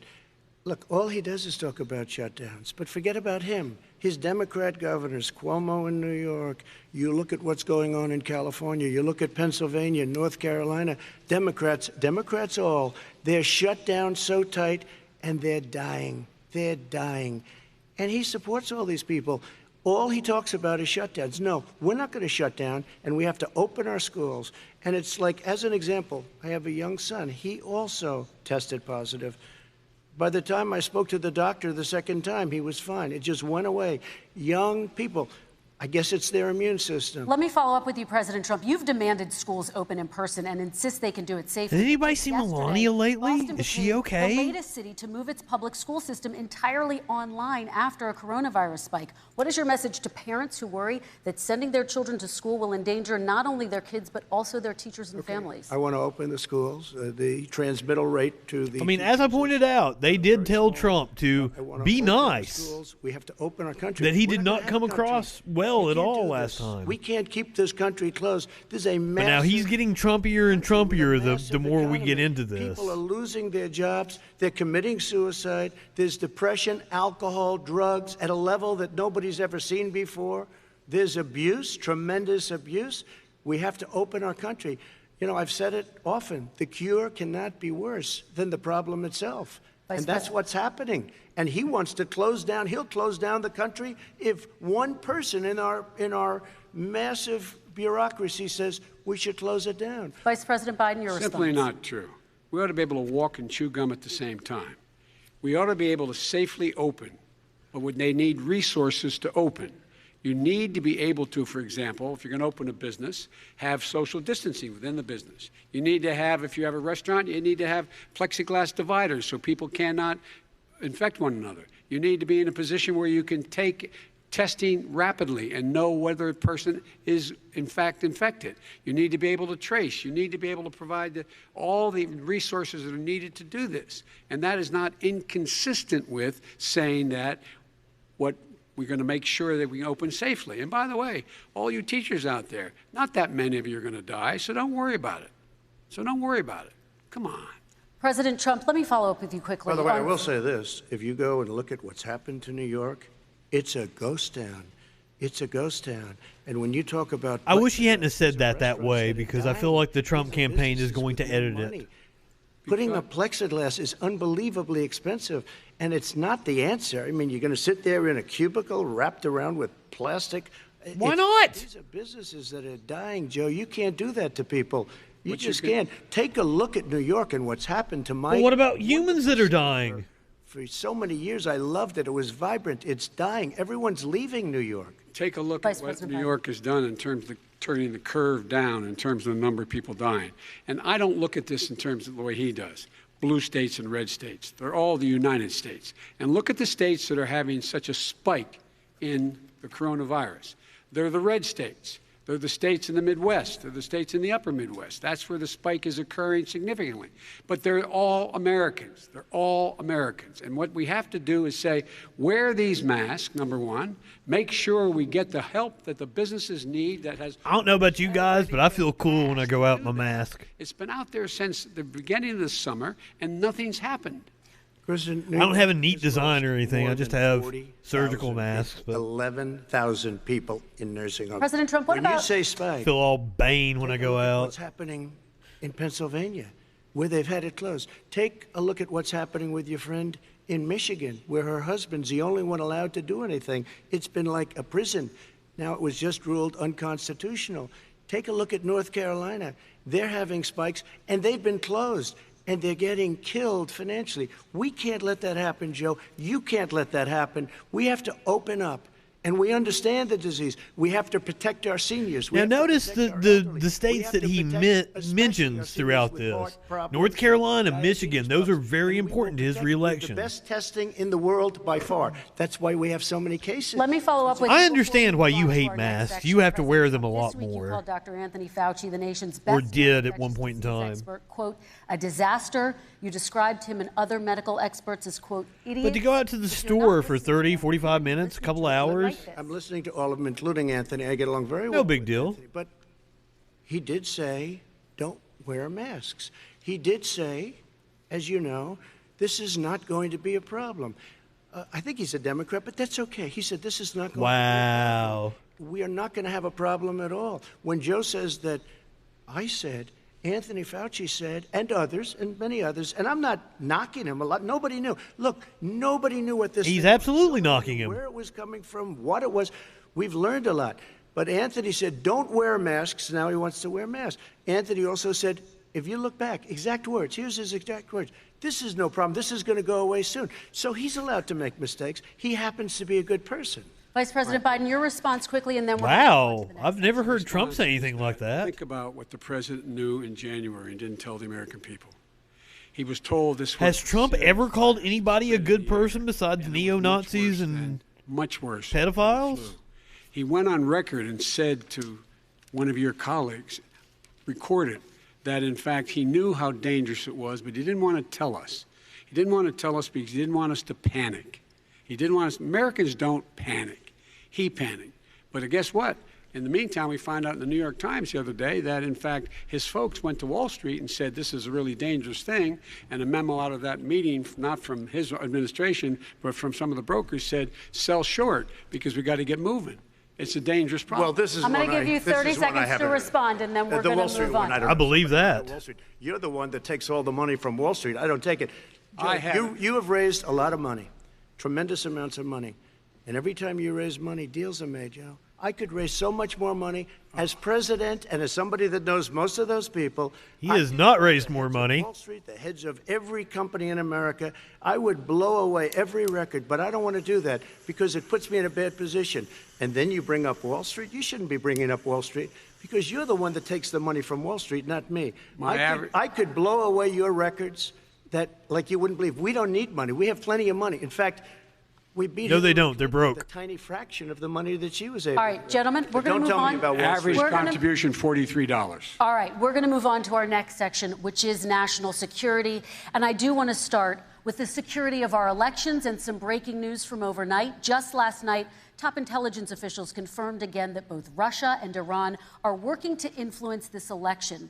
Both countries have obtained U.S. voter Now, in the FBI report earlier today, they didn't mention Iran. Intimidating messages to Florida voters. This question goes to you, Mr. Vice President. What would you do to put an end to this threat? You have 2 minutes uninterrupted. I made it clear, and I ask everyone else to take the pledge.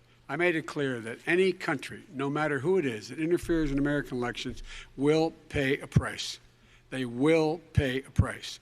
And it's been overwhelmingly clear this election, I won't even get into the last one, this election, that Russia has been involved, China has been involved to some degree, and now we learn that Iran is involved. They will pay a price if I'm elected. I'm skeptical of the Iran claim. Sovereignty. That's what's going on right now. They're interfering with American sovereignty. And to the best of my knowledge, I don't think the president said anything to Putin. I wouldn't put it past Russia to try to make it seem like Iran interfered. I don't know why he hadn't said a word to Putin about it. I mean, Iran could do some nefarious things too. My guess is he'd probably be more outspoken. We sure have fucked with Iran. The Iranians. But the point is this, folks. We are in a situation where we have foreign countries trying to interfere in the outcome of our election. His own national security advisor told him that what is happening with his buddy, I will. His buddy, Rudy Giuliani, he's being used as a Russian pawn. He's being fed information that is Russian, that is not true. And then what happens? Nothing happens. And then you find out that everything that's going on here about Russia is wanting to make sure that I do not get elected the next president of the United States because they know I know them and they know me. I don't understand why this president is unwilling to take on Putin when he's actually paying bounties to kill American soldiers in Afghanistan, when he's engaged in activities that are trying to destabilize all of NATO. I don't know why he doesn't do it, but it's worth asking the question, why isn't that being done? Any country that interferes with us will, in fact, pay a price because they're affecting our sovereignty. President Trump, same question to you. Let me ask the question. You're going to have 2 minutes to respond. For 2 elections in a row now, there has been substantial interference from foreign adversaries. What would you do in your next term to put an end to this? 2 minutes uninterrupted. Kristen Welker has done an excellent job thus far, hasn't she? Joe got $3.5 million from Russia, and it came through Putin because he was very friendly with the I have no clue what he's talking about. And it was the mayor of Moscow's wife, and you got $3.5 million. Your family got $3.5 million, and you know, someday you're going to have to explain, why did you get 3.5? I never got any money from Russia. I don't get money from Russia. Now, about your thing last night, I knew all about that. You can type in Don Jr. in Russia, and you can look up the video of him just like, we get all our money from Russia. That's common to both of them. He's cahooting with Putin. They both want you to lose because there has been nobody tougher to Russia. Between the sanctions, nobody tougher than me on Russia. Between the sanctions, between all of what I've done with NATO, you know, I've got the NATO countries to put up an extra $130 billion, going to $420 billion a year. That's to guard against Russia. I sold, while he was selling pillows and sheets, I sold tank busters to Ukraine. There has been nobody tougher on Russia than Donald Trump. And I'll tell you, they were so bad. They took over the submarine port. You remember that very well. During your term, during you and Barack Obama, they took over a big part of what should have been Ukraine. You handed it to them, but you were getting a lot of money from Russia. They were paying you a lot of money, and they probably still are. But now, with what came out today, it's even worse. I have absolutely no clue what he's talking about. The kind of money that you were raking in, you and your family. And, Joe, you were vice president when some of this was happening, and it should have never happened. And I think you owe an explanation to the American people. Why is it? Somebody just had a news conference a little while ago who was essentially supposed to work with you and your family, but what he said was damning. And regardless of me, I think you have to clean it up and talk to the American people. Maybe you can do it right now. Vice President Biden, you may respond. 30 seconds. And then I do want to follow up on the election security. I have not taken a penny from any foreign source ever in my life. We learned that this president paid 50 times the tax in China, has a secret bank account with China, does business in China, and in fact is talking about me taking money. I have not taken a single penny from any country whatsoever, ever. Number one. Number two, this is a president. Seriously, I've never heard that accusation about Joe Biden. 22 years. Go look at them. 22 years of my tax return. You have not released a single solitary year of your tax return. What are you hiding? Why are you unwilling? The foreign countries are paying you a lot. Russia's paying you a lot. China's paying you a lot. And your hotels and all your businesses all around the country, all around the world. And China's building a new road to a new a golf course you have overseas. So what's going on here? Why don't release your tax return or stop talking about corruption? President Trump. Yeah. So I called my accountants under audit. I'm going to release them as soon as we can. I want to do it, and it'll show. He's been saying that for 5 years. Company is, but much more importantly than that, people were saying $750. I asked them a week ago, I said, what did I pay? They said, sir, you prepaid tens of millions of dollars. I prepaid my tax. Tens over the last number of years. Tens of millions of dollars I prepaid because at some point they think it's an estimate. They think I may have to pay tax. So I already prepaid it. Nobody told me that. Did your accountant Nobody tell told you that. Excuse me. And it wasn't written whenever they write this. They keep talking about $750, which I think is a filing fee. But let me just tell you, I prepaid millions and millions of dollars in taxes. Number one. Number two, I don't make money from China. You do. I don't make money from Ukraine. You do. His family has several business dealings in You China. made $3.5 million, Joe. God and your son damn. gave you. They even have a statement that we have to give 10% to the big man. You're the big man, I think. I don't know. Maybe you're not. But you're the Is big this man, something from one of the emails? We have to give 10% to the big man. Joe, what's that all about? It's terrible. All right, gentlemen, I want to ask you both some questions about all of this, but I'm going to let you both respond very quickly. You just said you spoke to your accountant about potentially releasing your taxes. Did he tell you when you can release them? Do you have a deadline for when you're going to release them to the American people? I get treated worse than the Tea Party got treated. Because I have a lot of people in there, deep down in the IRS, they treat me horribly. We made a deal, it was all settled until I decide to run for president. I get treated very badly by the IRS, very unfairly. But we had a deal all done. As soon as we're completed with the deal, I want to release it. But I have paid millions and millions of dollars, and it's worse than paying. I paid in advance. It's called prepaying your taxes. I paid in advance. I want to ask you both about Is that even a thing? Your potential foreign entanglements and questions that have been raised to give you both a chance to talk about this more broadly. Respond very quickly, and then I'll get to my question. Why did he's been saying this for 4 years? Show us. Just show us. Stop playing around. You've been saying for 4 years you're going to release your taxes. Nobody knows it, Mr. President. What they do know is you're not paying your taxes, or you're paying taxes that are so low. When last time he said what he paid, he said, I only pay that little because I'm smart. I know how to game the system. Come on. Come on, folks. Very quickly, President Trump, and then I want to get to two questions to both of you on this. I was put through a phony witch hunt for 3 years. It started before I even got elected. They spied on my campaign. No president should ever have to go through what I went through. Let me just say this. Mueller and 18 angry Democrats and FBI agents all over the place spent $48 million. They went through everything. That investigation made money. Including my tax returns.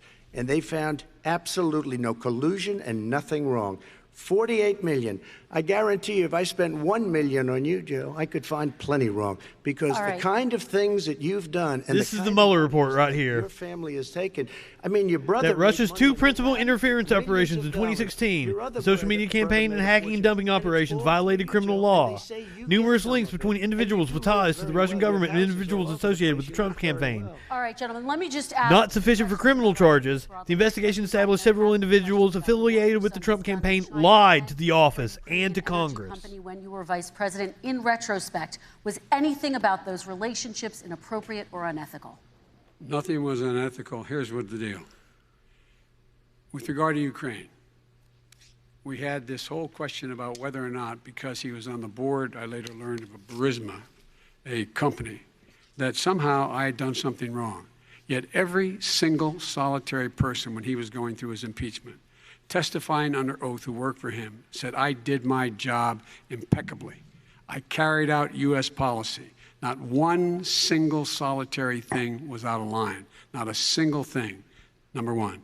Number two, the guy who got in trouble in Ukraine was this guy trying to bribe the Ukrainian government to say something negative about me, which they would not do and did not do because it never, ever, ever happened. My son has not made money in terms of this thing about, what are you talking about, China. I have not had, the only guy made money from China is this guy. He's the only one. Nobody else has. I don't think Trump makes money at anything, to be honest with you. Let me ask my question to you. He's entangled with China. His son didn't have a job for a long time, was sadly no longer in the military service. I won't get into that. And he didn't have a job. As soon as he became vice president, Burisma, not the best reputation in the world, I hear they paid him $183,000. I'm assuming it has a better reputation than the Trump Organization. And they gave him a $3 million upfront payment. All right. And he had no energy. I'm going to let the Vice President That's respond to that quickly, and then I need to get dishonest. to a question to you. Very No quickly, basis Mr. for President. that. Everybody investigated that. No one said anything he did was wrong in Ukraine. Okay, President Trump, this is for you. Since you took office, you've never divested from your business. You've personally promoted your properties abroad. A report this week, which was referenced, does indicate that your company has a bank account in China. So how can voters know that you don't have any foreign conflicts of interest? I have many bank accounts, and they're all listed, and they're all over the place. I mean, I was a businessman doing business. The bank account you're referring to, which is everybody knows about. That's exactly what a businessman would say. I was a businessman doing business. That's what it was. It was opened it was closed in 2015, I believe. And then I decided, because I'm Vincent Adult Person. about doing a deal in China. Is that the character from BoJack? I was thinking about it, and I decided I'm not going to do it. Didn't like it. I decided not to do it. Had an account open, and I closed it. Okay. Excuse me. And then, unlike him, where he's vice president and he does business, I then decided to run for president after that. That was before. So I closed it before I even ran for president, let alone became president. Big difference. He is the vice president of the United States, and his son, his brother, and his other brother are getting rich. They're like a vacuum cleaner. They're sucking up money. President Trump, his other brother. Not true. Move on. I do want to ask you, Vice President Biden, about China. Let's talk about China more broadly. There have, of course, President Trump has said that they should pay for not being fully transparent in regards to the coronavirus. If you were president, would you make China pay? And please be specific. What would that look like? What I'd make China do is play by the international rules, not like he has done. He has caused the deficit of China to go up, not down, with China, up, not down.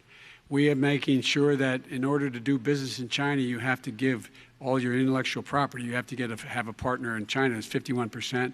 We would not do that at all, number one. Number two, we're in a situation where China would have to play by the rules internationally as well. When I met with Xi, when I was still vice president, he said we're setting up air identification zones in the South China Sea. You can't fly through them. I said we're going to fly through them. That's been very purposeful, I assume, because that's been effective. They have to play by the rules. And what's he do? He embraces guys like the thugs, like in North Korea and the Chinese president and Putin and others, and he pokes his finger in the eye of all of our friends, all of our allies. We make up we're 25%. I might have to agree with you there. I was trying to think of something more bullshit spitting. These are the rules. I don't know that I can. The price for not paying by them economically. That's the way I will run it, and that's what we did in upholding steel tariffs and a range of other things. What is up with the color of his face? All right, let's talk about North Korea. Excuse me, no, I have to respond to that. Okay. Very quickly. And then it can't be my TV because Joe Biden looks fine. After spending 10 minutes in office and being in Air Force Two, number one. Number two, there's a very strong email talking about your family wanting to make $10 million a year for introductions. President Trump, on China policy, though, what specifically are you going to do? What specifically are you going to do to make China pay? You've said you're going to make them pay. First of all, China is paying. They're paying billions and billions of dollars. I just gave $28 billion. New sanctions? I just gave $28 billion to our farmers. Taxpayers' money. Does he look orange right now? It's kind of like a reddish brown. I know who the taxpayer is. It's called China. China paid $28 billion, and you know what they did to pay it, Joe? They devalued their currency, and they also paid up. And you know who got the money? Our farmers, our great farmers, because they were targeted. You never charged them anything. Also, I charged them 25% on dumped steel because they were killing our steel industry. We were not going to have a steel industry. Okay. And now we have a steel industry. Okay, Vice President Biden, your response, please. My response. We have a steel industry? There's a reason why he's. I think that would be news to a lot of people that are in the steel industry. The substantive issues. It's not about his family and my family. It's about your family. And your family's hurting badly. If you're making less than If you're a middle But isn't he usually more of like a glowing orange? I wore bronzer one time, and it looked like I stuck my hands in a pumpkin. And that's what he usually looks like. Like, who's going to tell her she can't go back to community college? Bronzer. They're the decisions you're making. In the middle-class families like I grew up in Scranton and Claymont, they're in trouble. His foundation is 6 shades. Talking about your families, but that's the last thing he wants to talk about. Okay, so somebody that knows more about makeup. Talk about North Korea. Is he using a foundation and then blending it? Like, is it that elaborate? And then he looks, the family, around the table, everything. Just a typical politician when I see that. Let's talk about North Korea. I'm not a typical politician. Okay, that's why I got elected. Let's get off the subject of China. Let's talk sitting around the table. All right. Come on, Joe, you can do better. We're going to talk about North Korea now. President Trump, you've met with North Korean leader Kim Jong-un 3 times. That's the way it is when you argue with right-wingers. Like, you'll kick their ass and they'll be like, come on, you can do better. And yet North Korea recently didn't fucking old Gord say something like that to me? And continues to develop its nuclear arsenal. Do you see that as a betrayal of the relationship you forged? Just 30 seconds here because we need to get on to the next So segment. when I met with Barack Obama, we sat in the White House right at the beginning, had a great conversation. It was supposed to be 15 minutes, and it was well over an hour. I watched that the other day. North Korea. He indicated we will be in a war with North Korea. Guess what? It would be a nuclear war. And his ears don't match. Well, when he had coronavirus, his makeup was so weird. But he probably thinks the same thing about I guess he was trying to do it himself. We have a very good relationship, and there's no war. And you know, about 2 months ago, he broke into a certain area. They said, oh, there's going to be trouble. I said, no, they're not, because he's not going to do that. And I was right. Look, instead of being in a war where millions of people, Seoul, you know, is 25 miles away, millions and millions, 32 million people in Seoul. Millions of people would be dead right now. President we Trump, don't have that's a war, 30 and seconds. I have a good Thank relationship. you. Vice President Biden, to you. North Korea conducted 4 nuclear tests under the Obama administration. Why do you think you would be able to rein in honestly? Because I'd make it clear, which we were making clear to China. They had. Well, I will tell you what the right-winger that I've been spokesperson of the administration talking with that they said, why are you moving pretty regularly says so close? Why are you because he's for guns. Why are you continue to do I even played him the video of fucking Trump saying you should take the guns first. I said because North Korea is a problem, and we're going to continue to do it so we can control them. Urban Decay Foundation 8.0 cannot hurt us. And so if you want to do something about it, step up and help. If not, it's going to continue. What has he done? He's legitimized North Korea. He's talked about his good buddy who's a thug, and he talks about how we're better off. And they have much more capable missiles, able to reach U.S. territory much more easily than ever did before. Let me follow up with you, Vice President Biden. You've said you wouldn't meet with Kim Jong-un without preconditions. Are there any conditions under which you would meet with him? On the condition that he would agree that he would be drawing down his nuclear capacity to get the Korean Peninsula should be a nuclear-free zone. All right, let's move on to American families. Kristen, they tried Very to quickly, meet with 10 him. seconds, President. They tried to meet with him. He wouldn't do it. He didn't like Obama. He didn't like him. He wouldn't do it. Okay, I got to give him a chance to respond to that before we move on. And that's okay. You know what, North Korea, we're not in a war. We have a good relationship. You know, people don't understand. Having a good relationship with leaders of other countries is a good thing. We have a lot of questions to get to. That's like saying we had a good relationship. This one right here? Hitler before he, in fact, invaded Europe, the rest of Europe. Come on.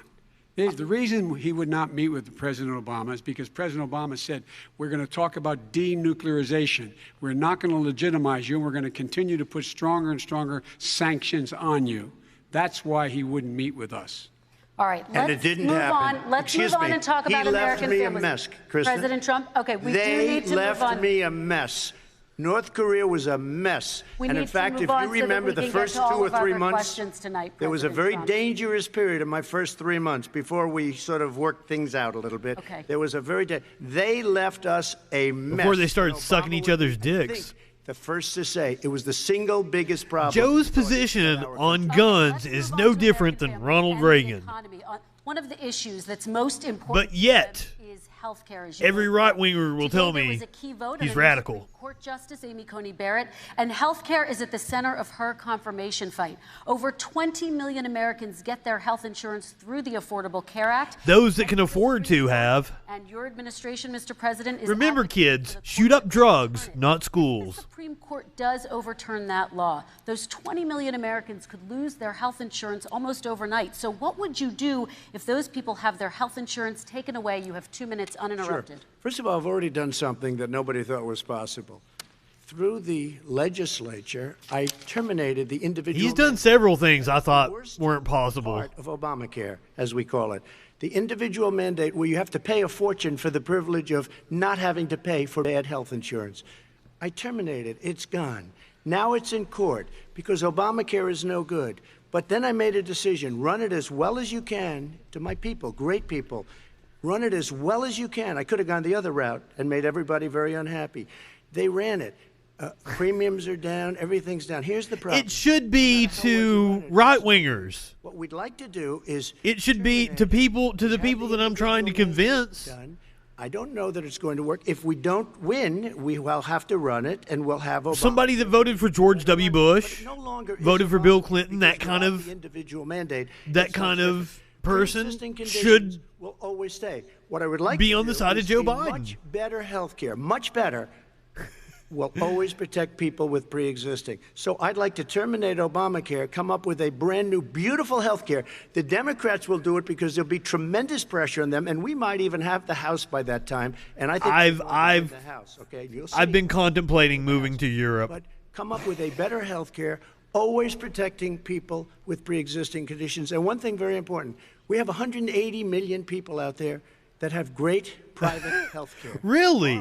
I would love for you to tell me more about Slovenia. Joe Biden is going to terminate all of those policies. These are people that love their health care, people that have been successful. I'm not sure what you're asking about now because I started thinking about Slovenia and I'm a little drunk. 180 million plans, 180 million people, families. Under what he wants to do, which will basically be socialized medicine, he won't even have a choice. They want to terminate 180 million plans. We have done an incredible job on health care. Okay, that's not as good when it's not like cold. Okay. Vice President Biden, yes, this is for you. Your health care plan calls for building on Obamacare. So my question is, what is your plan if the law is ruled unconstitutional? More giveaways to private insurance. Uninterrupted. What I'm going to do is pass Obamacare. I'd love to go to Norway. Become Biden care. The public option is an option that says that if you I bet that is a problem. Have the wherewithal to be, if you qualify for Medicaid, and it'd be like the fucking bougie, in your state to get Medicaid, fucking stuck up, providing competition for insurance companies. That's what's going to happen. Secondly, we're going to make sure we reduce the premiums. And how many hookers would you estimate are in Slovenia? Competition that doesn't exist now by allowing the Medicare to negotiate drug prices with the insurance companies. Thirdly, the idea that I want to eliminate private insurance. The reason why I had such a fight with 20 candidates for the nomination was I support private insurance. That's why I didn't. Not one single person with private New Zealand's president, very forward-thinking. Nor did they. Prime Minister. I'm not sure what to call lose their insurance unless they chose they wanted to go to something else. Lastly, we're going to make sure in a situation that we actually protect pre-existing. There's no way he can protect pre-existing conditions. None. Zero. You can't do it in the ether. He's been talking about this for. But I mean, rough estimate. I'm not even sure what the population of Slovenia would be. Is it a couple million? At the same time, we get the infrastructure plan. 10, 15 million, something like that? 17, 18, 19, and 20. Or am I overshooting it? A few more minutes. I know you're getting anxious. The fact is that it already cost the American that was people great. This terrible handling of the COVID virus and the economic spillover. 10 million people have lost their private insurance. And he wants to take away 22 million more people who have it under Obamacare and over 110 million people with pre-existing conditions. And all the people from COVID are going to have pre-existing conditions. What are they going to do? I have a follow-up from Vice President Biden. It relates to something that President Trump said. He's accusing you of wanting socialized medicine. What do you say to people who have concerns that your health care plan, he beat the socialist, government insurance option, takes the country one step closer to a health care give away to private insurance? I say it's ridiculous. It's like saying that, you know, we're the idea that the fact that there's a public option that people can choose, that makes it a socialist plan. Look. Okay, so I wasn't far off with my first estimate there. It's not cool, a cool, cool. privilege, it's a right. Everyone should have the right to have affordable health care. And I am very proud of my plan. It's gotten endorsed by all. I wouldn't let the Americans as well as if I were a whole them. range of other people who, in fact, are concerned in the medical field. This is something that's going to save people's lives, and this is going to give some people an opportunity to have health care for their children. How many of you home are worried and rolling around in bed tonight wondering what in God's name you're going to do if you get sick because you've lost your home insurance, your health insurance, your company's gone under? We have to provide health insurance for people at an affordable rate, and that's what I do. We need single-payer health care because we're moving into where it's a gig economy. Nobody's going to have a full-time job anymore. We're all going to have this piecemeal fucking 2 or 3 contract labor jobs.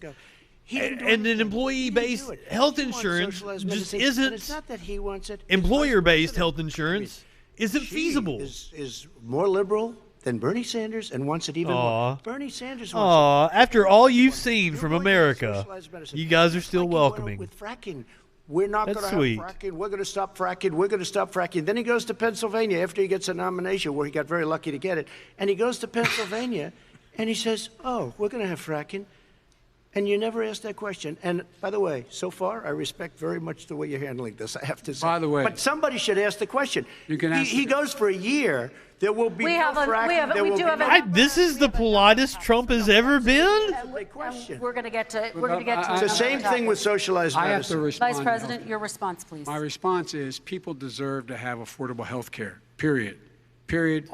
He's had like 3 compliments in this. In fact, to provide for that affordable health care, lower premiums. What we're going to do is going to cost some money. It's going to cost over $750 billion over 10 years to do it. And they're going to have lower premiums. You can buy into the better plans, the cheaper plans, lower your premiums, deal with unexpected billing, and have your... Boring is nice right now. He keeps talking about it. He hasn't done a thing for anybody on health care. Not a thing. Are they doing all right with coronavirus?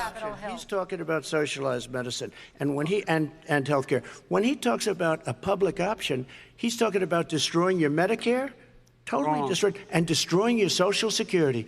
And this whole country will come down. You know, Bernie Sanders tried it in his state. He tried it in his state. His governor was a very liberal governor. They want to doesn't really work on a state level. It was impossible to work. It doesn't work. He's a very confused guy. He thinks he's running against somebody else. He's running against Joe Biden. I beat all those other people because I disagreed with them. Joe Biden he's running against. And the idea that we're in a situation... Well, I think there were other machinations at play. This is the but guy that the actuary... I've gotten over that. If in fact, at Social Security, if in fact he continues to withhold... So you probably shouldn't bring it up, Joe. Social Security will be bankrupt by 2023 with no way to make up for it. This is the guy who's tried to cut Medicare. So I mean, the idea that Donald Trump is just the fact that you don't have to have a credit card, debit card to go in. He tried to hurt Social Security. That's just a barrier that we have here that shouldn't be there. Go back and look at the records. He tried to hurt Social Security years ago. All right, let's move on. I'm going to move on. Mr. President, I have to move on to the next question. They said the stock market will boom if I'm elected. If he's elected, the stock market will crash. Okay, let's move on to the next question. The financial wonks are saying, please elect the Democrats. The stock market is booming. It's his only measure of what's happening. Where I come from in Scranton and Claymont, the people don't live off of the stock market. Just in the last three years during this crisis, the billionaires in this country made, according to the Wall Street, $700 billion more. $700 billion more. Calm down, Joe. You've done so well. Don't let him throw you off. The ordinary people out there. What happened? And you've only got 30 more minutes. 401ks, We're going Kristen, to move on. 401ks are through the roof. We're going to move on. Stock are through the roof. All right. And he doesn't come from Scranton. That's like he lived there for a short period of time before he even knew it. We're going to move on to the next question. And the people of Pennsylvania will show you that. Let me move on to my next question, gentlemen. understand. As of tonight, more than 12 million people are out of work. And before we started the debate, he was like, I don't want to come to Erie. More families are going hungry every day. Those hit hardest are women and people of color. They see Washington fighting over a relief bill. Mr. President, why haven't you been able to get them the help they need? 30 seconds here. Because Nancy Pelosi doesn't want to approve it. I do. But you're the president. I do, but I still have to get. Unfortunately, that's one of the reasons I think we're going to take over the House, because of her.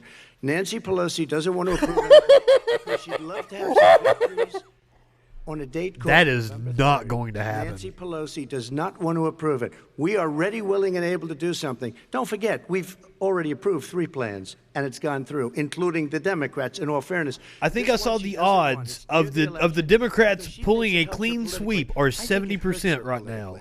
Pulling a clean sweep. Joe Biden winning the presidency is like 93% at the moment. He will not be able to pass it. He does not have Republican votes. Why isn't he talking to his Republican friends? Let me follow up with you, Vice President we made a Biden, deal, the because Republicans let me will ask pass Vice it. President Biden a question. You are the leader of the Democratic Party. Why have you not pushed the Democrats to get a deal for the American people? Well, I have, and they have pushed it. Look, they passed this act all the way back in the beginning. They passed 3 bills. This is like it's not new. It's been out there. This HEROES Act has been sitting there. And look at what's happening. When I was in charge of the Recovery Act with $800 billion, I was able to get $145 billion to local communities that have to balance their budgets and states that have to balance their budgets, so then have to fire firefighters, teachers, first responders, law enforcement officers, so they could keep their cities and counties running. He will not support that. They have not done a thing for them. And Mitch McConnell said, let them go bankrupt. They want, yeah, that's what I was getting ready to say. They want them to go bankrupt. The bill that was passed in the House was a bailout of badly. Because it's an opportunity for privatization. Democrat, all run by Democrats, cities and states. It was a way of getting a lot of money, billions and billions of dollars to these states. It was also a way of getting a lot of money from our people's pockets to people that come into our country illegally. We were going to take care of everything for them. And what that does, and I'd love to do that, I'd love to help them, but what that does, everybody all over the world will start pouring into our country. We can't do it. This was a way of taking care of them. This was a way of spending on things that had nothing to do with COVID, as per your question. But it was really a big bailout for badly run Democrat cities and states. All right, If I get elected, I'm running as a proud Democrat, but I'm going to be an American president. I don't see red states and blue states. What I see is American, United States. And folks, every single state out there finds themselves in trouble. They're going to start laying off, whether they're red or blue, cops, firefighters, first responders, teachers, because they have to balance their budget. And the founders were smart. They allowed the federal government to deficit spend to compensate for the United States of America. Yep. I want to talk about the minimum wage, gentlemen. Mr. Vice President, we are talking a lot about struggling small businesses and business owners these days. Do you think this is the right time to ask them to raise I think it's really the baby boomer generation, man, and the media. I do, because I think one of the things with Bernie, they blacked out Bernie, and that's what they had to do, because anybody that those small businesses. When you get to know Bernie, you like him more. That's the opposite of every other politician. So if you black him out of the media, nobody gets a chance to actually learn about him. To help them do everything from organize That's how you beat them. Deal with their businesses being open safely. Schools, how they can make classrooms smaller, how they can hire more teachers, how they can put ventilation systems in. They need the help. The businesses, I don't think it was women. I think it's a generational thing. But these guys will not help them. Is not giving them any of the money. We are going to move on to immigration, one thing very but I quickly, want he to said get we your have to help our reaction. small businesses by raising the minimum wage. That's not helping. I think it should be a state option. Alabama is different than New York. New York is different from Vermont. Every state is different. It should be a state option. You said very recently. We recently. have to help. It's very important. We have to help our small businesses. How are you helping your small businesses when you're forcing? How are you helping small businesses, motherfucker? What happen is when you do that, these small businesses fire many of their employees. You said very recently you would consider raising the federal minimum wage to $15 an hour. You said recently you would consider raising the federal minimum wage to $15 an hour. Is that still the case? And I would consider it to an extent, but in a what I second really like, administration? in a second administration, but not to a level that's going to put all these businesses out of business. It should be a state option. Look, I've lived in different places. I know different places. They're all different. Some places, $15 is not so bad. In other places, other states, $15 would be Okay, President Trump, thank you. Quick response, Vice President Biden. All the females in my age weren't on the Hillary train. People are making $6, $7, $8 an hour. These first responders, we all clap for as they come down the street because they've allowed us to make it. What's happening? They deserve a minimum wage of $15. Anything below that puts you below the poverty level. And there is no evidence that when you raise the minimum wage, businesses go out of business. That is simply not true. We're going to talk about immigration. He is correct. We're going to talk about immigration now, gentlemen. But hell, we've been asking for oh shit, I'm on the wrong. Mr. President, your administration separated children from their parents at the border, at least 4,000 kids. You've since reversed your zero-tolerance policy, but the United States can't locate the parents of more than 500 children. So how will these families ever be reunited? Children are brought Amen to that, Pumpkin. by coyotes and lots of bad people, cartels. But also, I think Hillary didn't do herself any favors. To get into our country. Like, We just now have her as strong a border as we've ever had. secretiveness. We're over 400 miles of brand new wall. You see the numbers, and we let people in, but they have to come in legally, and they come in through merit. Like, she did everything she could to make people dislike They her. built cages. They used to say, "I built the cages," and then they had a picture in a certain newspaper. There was a Ultimately, picture of I this don't think Hillary is as They said, bad "Look at these cages." as President we Trump- make her out to It be. was determined they were built in 2014. A lot of it has been a 30-year media campaign Yes, to we're tarnish working on her. it we're But trying she very didn't hard. do But a herself lot of any these kids favors. come out without the parents. They come over through cartels and through coyotes and through gangs. And she probably is greedy and corrupt and bought and paid for by Wall Street. These 500-plus kids. But I don't want to say that. They separated them at the border to make it a disincentive to come to begin with. There are people that may have this corporatist They view. cannot, it's not coyotes didn't bring them over. Their parents were with them. They got separated from their parents. And it makes us a laughing stock and violates every notion of who we are as a nation. Genuinely believe they're doing what's best for They the did it. country. We changed the policy. Your response they to did that? it. We changed. did not They built the separate cages. who Not built the necessarily cages? doing it Let's out talk of about what greed. we're Built the talking about. cages, Let's Joe. talk about what we're talking about. What happened? Parents were ripped, their kids were ripped from their arms and separated.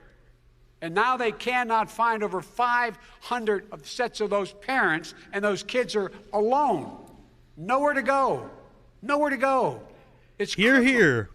It's criminal. Let me ask Kristen, you I about will say this. immigration. They went 10 down. seconds, We and brought then I need to ask reporters, you. everything.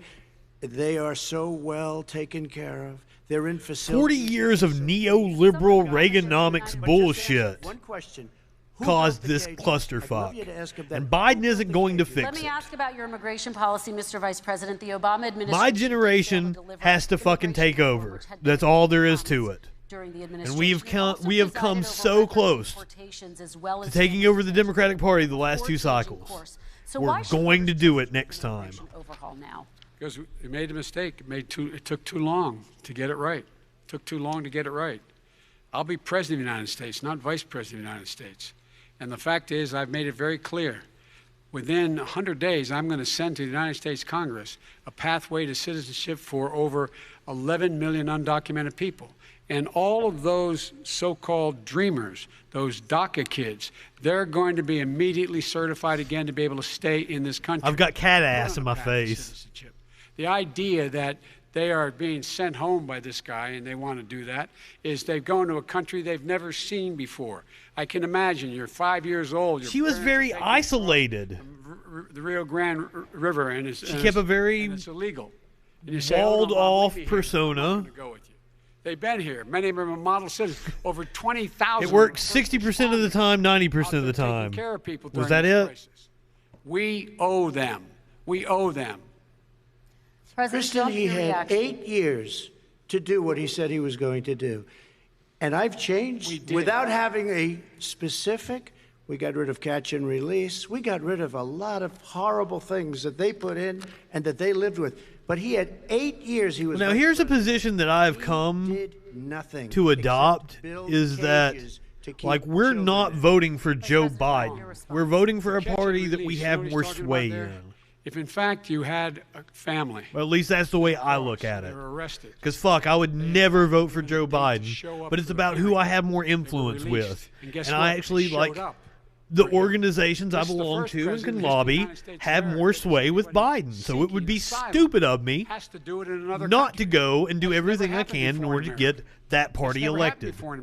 You come to the United States and you make your case. Leftists are going to need to get that mindset if we're going to take over the Democratic Party, which I think we should. They're sitting in squalor on the other side of the river. President Trump, your response, so 30 important. seconds, and then we'll move It just shows that he has no understanding of immigration or the laws. Catch and release is a disaster. A murderer would come in, a rapist would come in, a very bad person would come in. We would take their name. We have to release them into our country. And then you say they come back.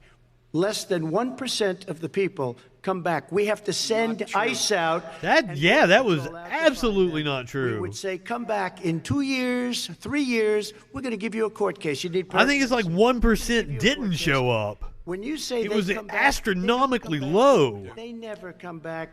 Only the really, I hate to say this, but those with the lowest IQ, they might come back. Okay, President Trump, let's give Vice President Biden a chance to respond, and then we're going to move on to the next section. You don't know the law, Joe.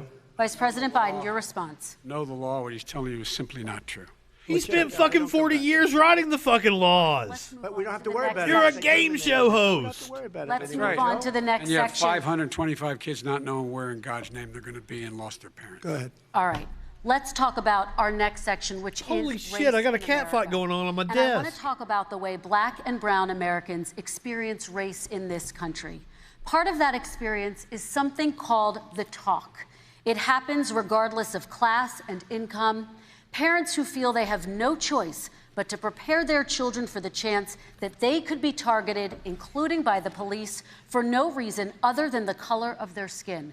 Mr. Vice President, in the next 2 minutes, I want you to speak directly to these families. Do you understand why these parents fear for their children? I do. I do.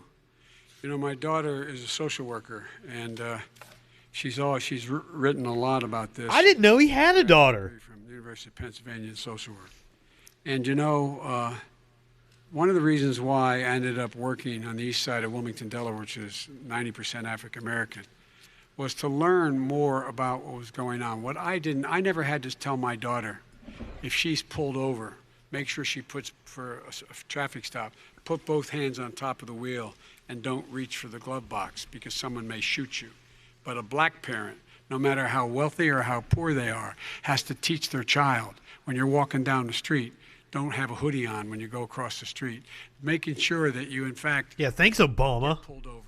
Yes, sir, no, sir. Hands on top of the wheel, because you are, in fact, the victim, whether you're a person making child of a $300,000 a year person, or someone who's on.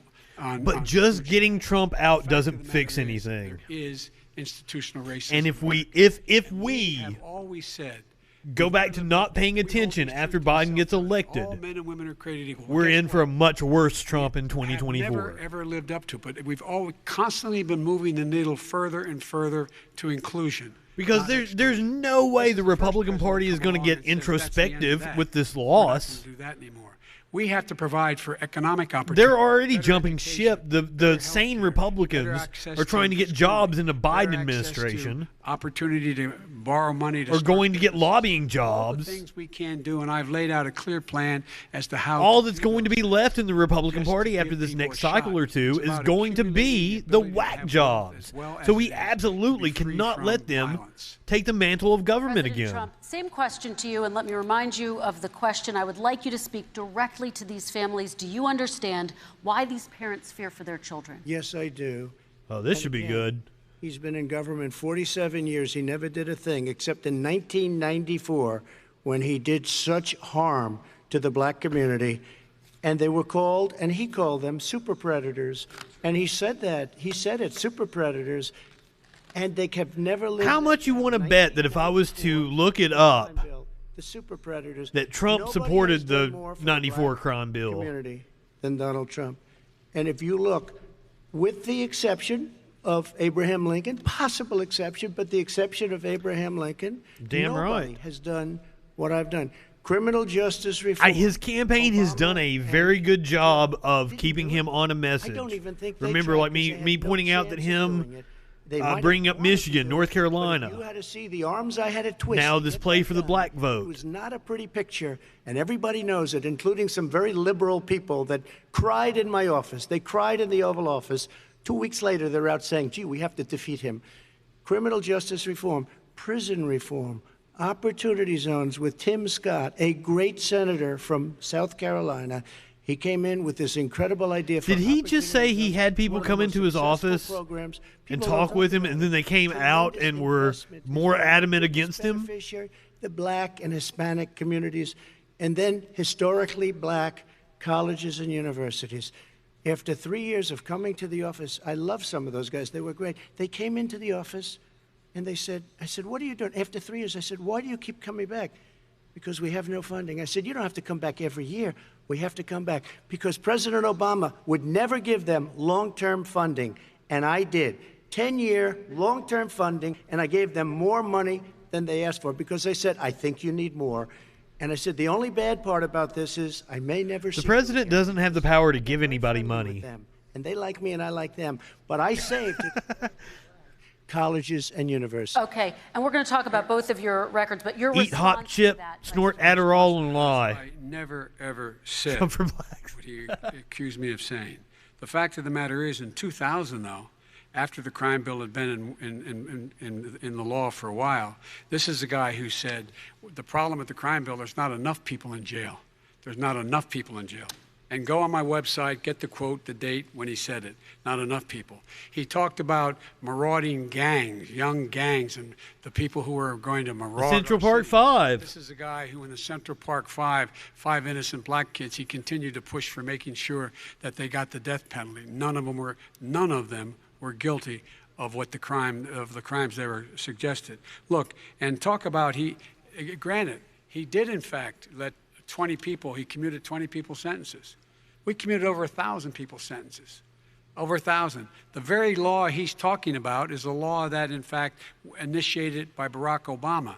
And secondly, we're in a situation here where the federal prison system was reduced by 38,000 people under our administration.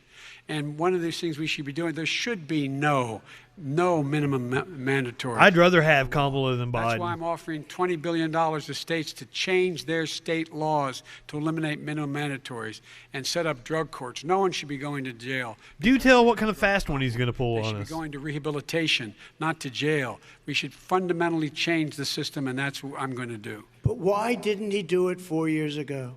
Why didn't you do that 4 years ago, even less than that? Why didn't you do it? You were vice president. You keep talking about all these things you're going to do and you're going to do this, but you were there just a short time ago, and you guys did nothing. We did. You know, Joe, God, it feels like forever ago. Because of Barack Obama, because you did a poor job. If I thought you did a good job, I would have never run. I would have never run. I ran because of you. I'm looking at you now. You're a politician. I ran because of you. All right, Vice President Biden, you're okay. Let me illustrate perfectly how voting for Biden isn't about voting for Biden.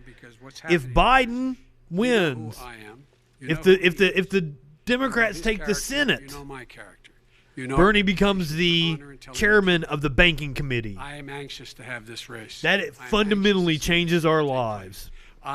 We want Bernie as the chairman of the banking committee. Our character is on the ballot. Look at us closely. Let me ask some follow-up. Please respond, and then we're going to have follow-up questions. If this stuff is true about Russia, Ukraine, China, other countries, Iraq, if this is true, then he's a corrupt politician. So don't give And me honestly, the stuff about how he's this honestly, innocent Bernie baby. may be able to do more for he's us a corrupt as the politician. chairman of the banking committee than he would as I president. want to stay on the issue of race. We're Take a talking look at about the the issue. laptop from hell. It's a grim outlook, but I mean, Bernie would be fighting the entire Democratic Party the entire time, whereas Biden is going to come in. Intelligence folks who said that what this he has the connections and he has the goodwill. Plan.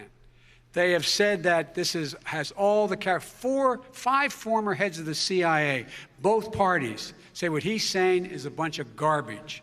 Nobody believes it except his and his good friend Rudy Giuliani. You mean the laptop is now another Russia hoax? And that's exactly what. Is this that's where you're exactly going? what. This is told. where he's going. The laptop is Russia, Gentlemen, Russia. I want to stay on the All right, fireworks now. Be kidding. Here we Mr. go President? again with Russia. We're going to continue on the issue of race. Mr. President, you've described the Black Lives Matter movement. You say that, but the gun lovers hate him.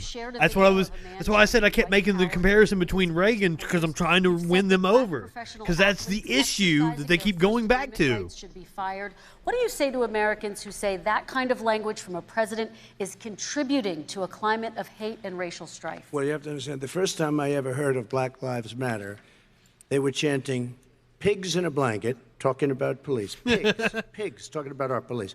Pigs in a blanket. Yeah. Fry them like Fuck bacon. 'em. Fry 'em. That's a horrible thing. And they were marching down the street. And that was my first glimpse of Black Lives Matter. I thought it was a terrible thing. As far as my relationships with... You know what I think is a terrible thing? I have great relationships with all people. I am the least racist person in this room. Well, what do you say Of to cop Americans deaths concerned by that compared rhetoric? with any other I country. don't know what to say. I got criminal justice reform done and prison reform and opportunity zones. I took care of black colleges and universities. I don't know what to say. They can say anything. I mean, they can say anything. It makes me sad because I am the least racist person. I can't even see the audience because it's so dark. But I don't care who's in the audience. I'm the least racist person in this room. Okay, Vice President Biden, let me ask you very quickly, and then I have a follow-up question for you. Abraham Lincoln here is one of the most racist presidents we've had in modern history. He pours fuel on every single racist fire. Every single one. He started off his campaign coming down the escalator saying he's going to get rid of those Mexican rapists. He's banned Muslims because they're Muslims. He has moved around and made everything worse across the board. It's a good line. Last time we were on stage here, he said, I told him to stand down and stand ready. Come on. This guy has a dog whistle about as big as a foghorn. President Trump, I'm going to give you 10 seconds to respond, and then I have a follow-up question. He made a Pumpkin is correct. Abraham Lincoln. Where did that come in? I mean, You said where you're did that- Abraham Lincoln. No, where did that? No. You said- I said not since Abraham Lincoln has anybody done what I've done for the black community. And I'm saying- I didn't say I'm Abraham Lincoln. I said not since Abraham Lincoln has anybody done what I've done. He doesn't understand humor. You guys know that, right? You have done nothing other than the crime bill, which put Oh, God. He's absolutely sociopathic. black men mostly in jail. All right, let me- and you know let me what? a- let me they ask remember Vice it President because if you Biden look a at what's question. happening with the voting right now, Let me ask they Vice remember President that Biden you treated them about- very, very This badly. is going to be a rough next 10, 15 minutes, guys. President Biden, let me give you a chance to respond within this context. Crime bills that you supported in the 80s and 90s contributed to the incarceration of tens of thousands of young black men who had small amounts of drugs in their possession. They are sons, they are brothers, they're fathers, they're uncles, whose families are still to this day, some of them suffering the consequences. So speak to those families. Why should they vote for you? One of the things is that in the 80s, we passed 100%, all 100 senators voted for it, a bill on drugs and how to deal with drugs. It was a mistake. I've been trying to change the sense then, particularly the Narcopath. cocaine. That's why I've been arguing that, in fact, we should not send anyone to jail for a pure drug offense. They should be going into treatment across the board. That's what we should be spending money. That's why I set up drug courts, which were never funded by our Republican friends. They should not be going to jail for a drug or an alcohol problem. They should be going into treatment. That's what we've been trying to do. That's what I'm going to get done, because I think maybe the American people have now seen that, in fact, it was a mistake to pass those laws relating to the drug. But they were not in the crime bill. But why didn't he get it done? See, it's all talk, no action with these politicians. Why didn't he get it done? That's what I'm going to do when I become president. You were vice president along with Obama as your president, your leader. Well, I mean, we're looking at the takeover of Reaganomics during the 80s. Now you're saying you're going the Republicans sold arms to terrorists in Iran to fund death squads in South America so they could flood the streets of Detroit with crack. The 80s were indeed a very different time in this country. In fact, we're the ones that put in the legislation saying we could look at pattern and practice of police departments and what they were doing, how they were conducting themselves. I could go on, but we began the process. We began the process. We lost an election. That's why I'm running to win back that election and change his terrible policy. I just asked one question. Why didn't you do it in the 8 years, a short time ago? Why didn't you do it? You just said, I'm going to do that, I'm going to do this. You put tens of thousands of mostly black young men in prison. Now you're saying you're going to undo that. Why didn't you get it done? You had 8 years with Obama. You know why, Joe? Because you're all talk and no action. All right, Vice President Biden, and then we're going to move on to the next section. We had a Republican Congress. That's the answer. Well, you Okay. got to talk them into it, Joe.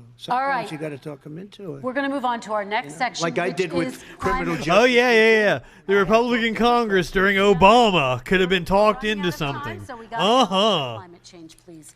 You both have very different visions on climate change. Joe's been cracking me up tonight. Environmental regulations have hurt jobs in the energy sector. Vice President Biden Actually, Trump isn't. Trump is very. He's like Elvis. How would you both? As I understand it, Trump is very against illegal drugs. Starting with you, President Trump, you have two. You gotta give him the drugs prescribed to him from a doctor, or otherwise he thinks it's we have bad. so many different programs. I do love the environment, but now the stories I heard was that he was always at parties and there were coke, and that he would direct women to the coke, but that he never actually did coke. Obama goes with all the time.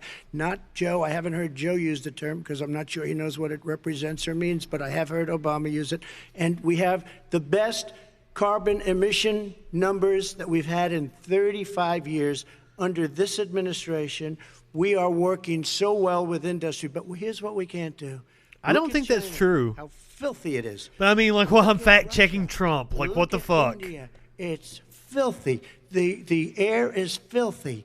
The Paris Accord, I took us out because we were going to have to spend trillions of dollars, and we were treated very unfairly. When they put us in there, they did us a great disservice. They were going to take away our businesses. I will not sacrifice tens of millions of jobs, thousands and thousands of companies because of the Paris Accord.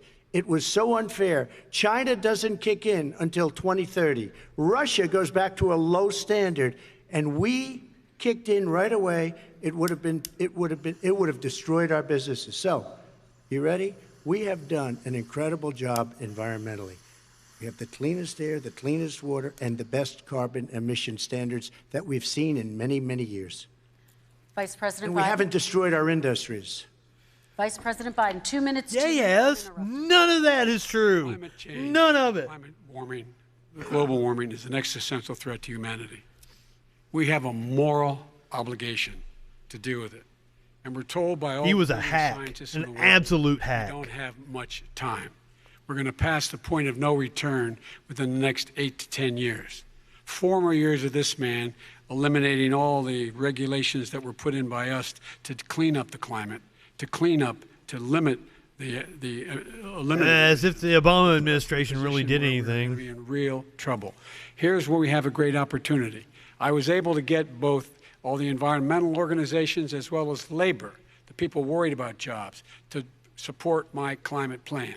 because what it does, it will create millions of new good-paying jobs. We're going to invest in, for example, I think C-SPAN is having problems because my stream is strong, so I don't know why the on our highways. So video keeps own stuttering. The electric car market of the future. In the meantime, China is doing that. We're going to be in a position where we're going to see to it that we're going to take 4 million existing buildings and 2 million existing homes and retrofit them so they don't leak as much energy, saving hundreds of millions of barrels of oil in the process and creating significant number of jobs. And by the way, the whole idea of what this is all going to do, it's going to create millions of jobs, and it's going to clean. I wish we were there with you. I really do. Jobs are at stake. Hopefully soon.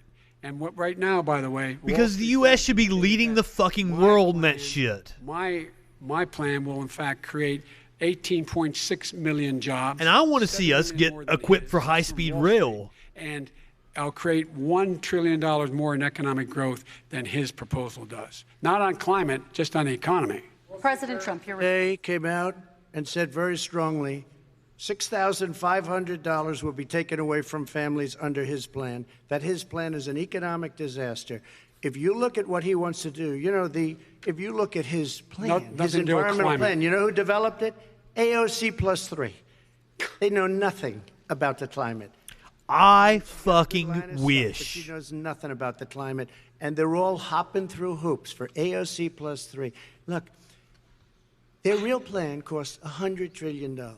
If we had the best year in the history of our country for 100 years, we would not even come close to a number like that. When he says buildings, they want to take buildings down because they want to make bigger windows into smaller windows. As far as they're concerned, if you had no window, it would be a lovely thing. This is the craziest plan that anybody has ever seen. And this wasn't done by smart. What the fuck is he talking about? Done by anybody. Frankly, I don't even know how it can be good. We need that in America. Car-free zones, bicycle infrastructure. That's the real number. He's trying to say it was 6. I want cities to be open. They want to knock down open communities. New buildings with little, tiny, small windows. I mean, and many other things. Okay. And many other things. Let me have the Vice President respond. And AOC is queen. So let's hear from the Vice President. I have a number more questions. I don't know where he comes from. I don't know where he comes up with these numbers. Queens. $100 trillion. Queens. Give me a break.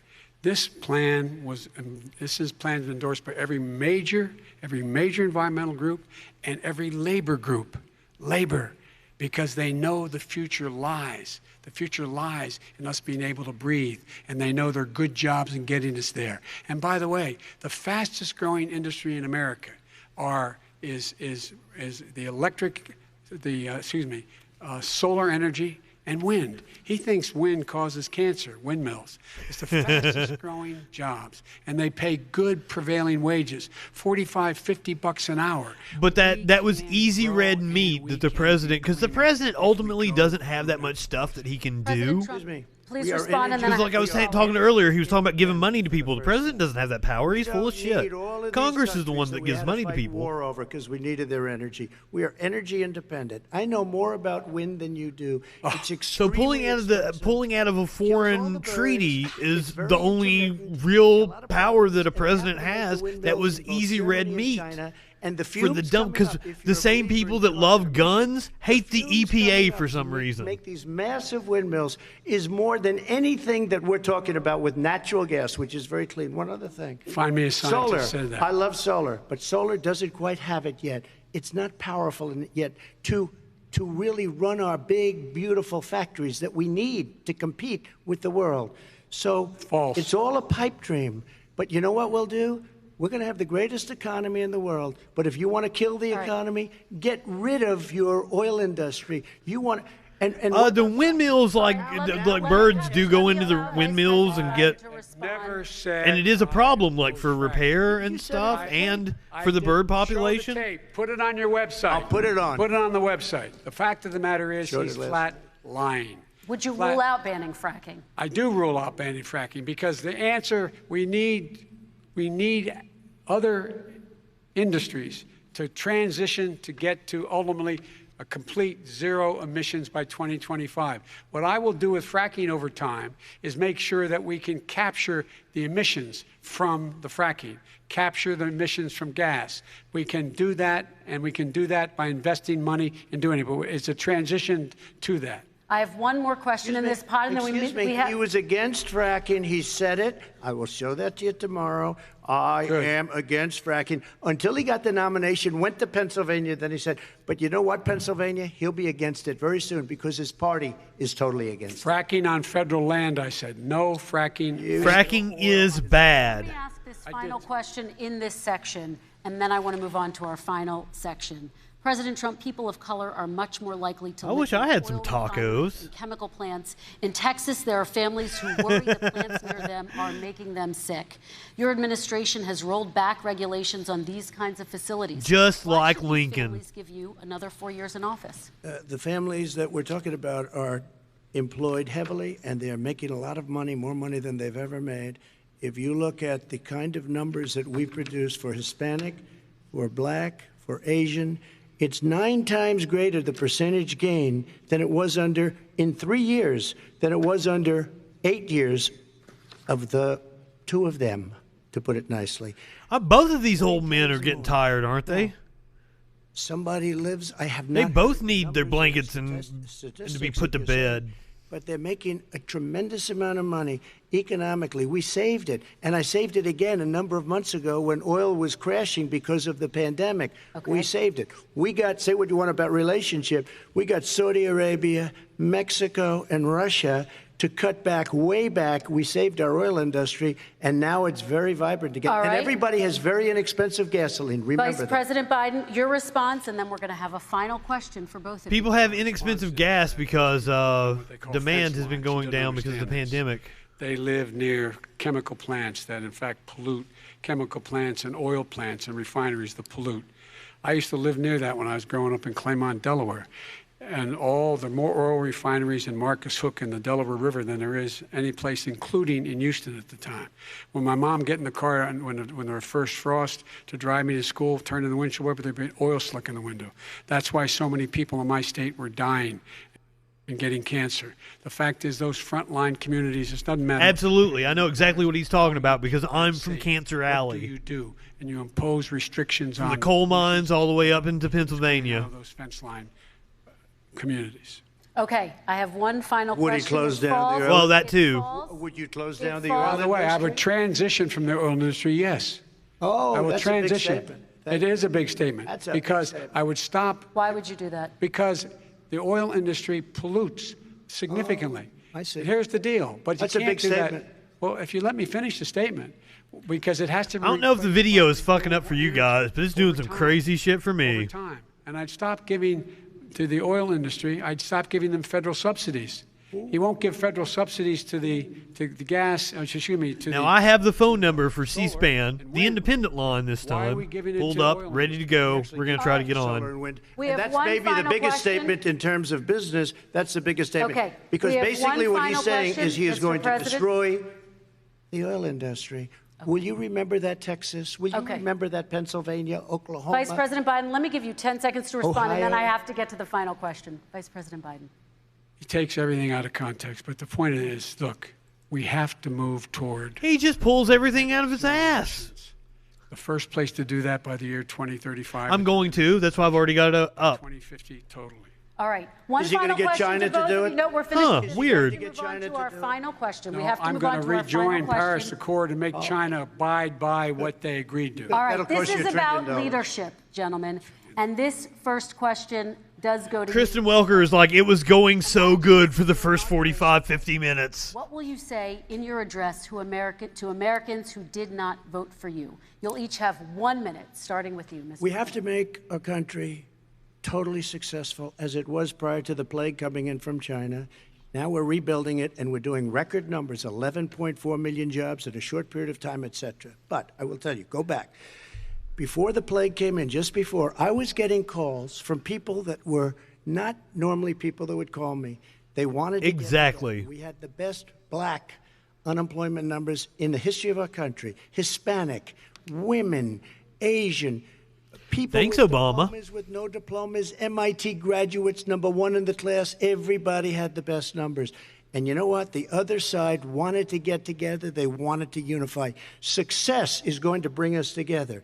We are on the road to success. But I'm cutting taxes, and he wants to raise everybody's taxes, and he wants to put new regulations on everything. He will kill it. If he gets in, you will have a depression, the likes of which you've never seen. Your 401ks will go to hell, and it'll be a very, very sad day for this country. All right. Vice President Biden, same question to you. What will you say during your inaugural address to Americans who did not vote for you? I will say, I'm an American president. I represent all of you, whether you voted for me or against me. And I'm going to make sure that you're represented. I'm going to give you hope. We're going to move. We're going to choose Absolutely. science over fiction. We're going to choose hope over fear. We're going to choose to move. Americans don't realize they pay some of the lowest taxes in the world, opportunities or at least of the wealthier countries. We can grow this economy. We can deal with the systemic racism. And Hell, at the same time, the bottom half of income earners in this country don't even pay federal income tax. And moved and motivated by clean energy, creating millions of new jobs. And that's the fact. That's what we're going to do. And I'm going to say, as I said at the beginning, what is on the ballot here is the character of this country. Decency, honor, respect, treating people with dignity, making sure that everyone has an even chance. And I'm going to make sure you get that. You haven't been getting it the last 4 years. All right. I want to thank you both for a very robust hour and a half, a fantastic debate. Well, well, well. All right, I am calling C-SPAN now. Shit.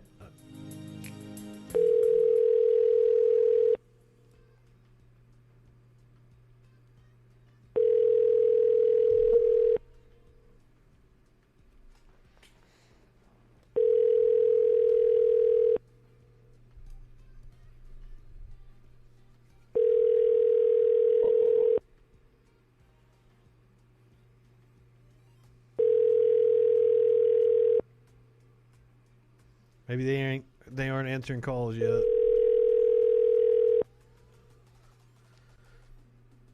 I hope I've got the right number.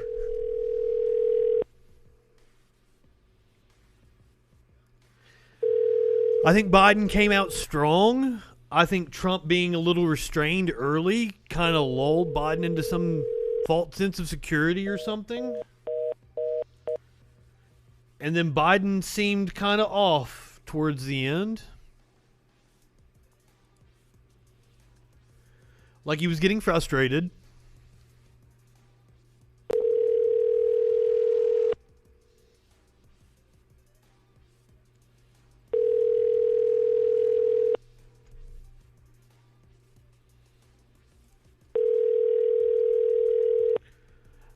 I don't think Trump did himself any favors.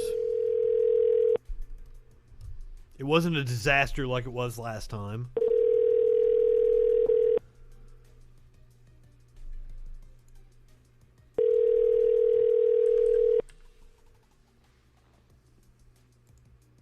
If I remember correctly, I had to go to the actual Thank you for C-SPAN. calling C-SPAN. Could I have your first name, please? Justin. Can you repeat that? It is Justin. Can you hear me okay? And what's your zip code? Yes. 35801.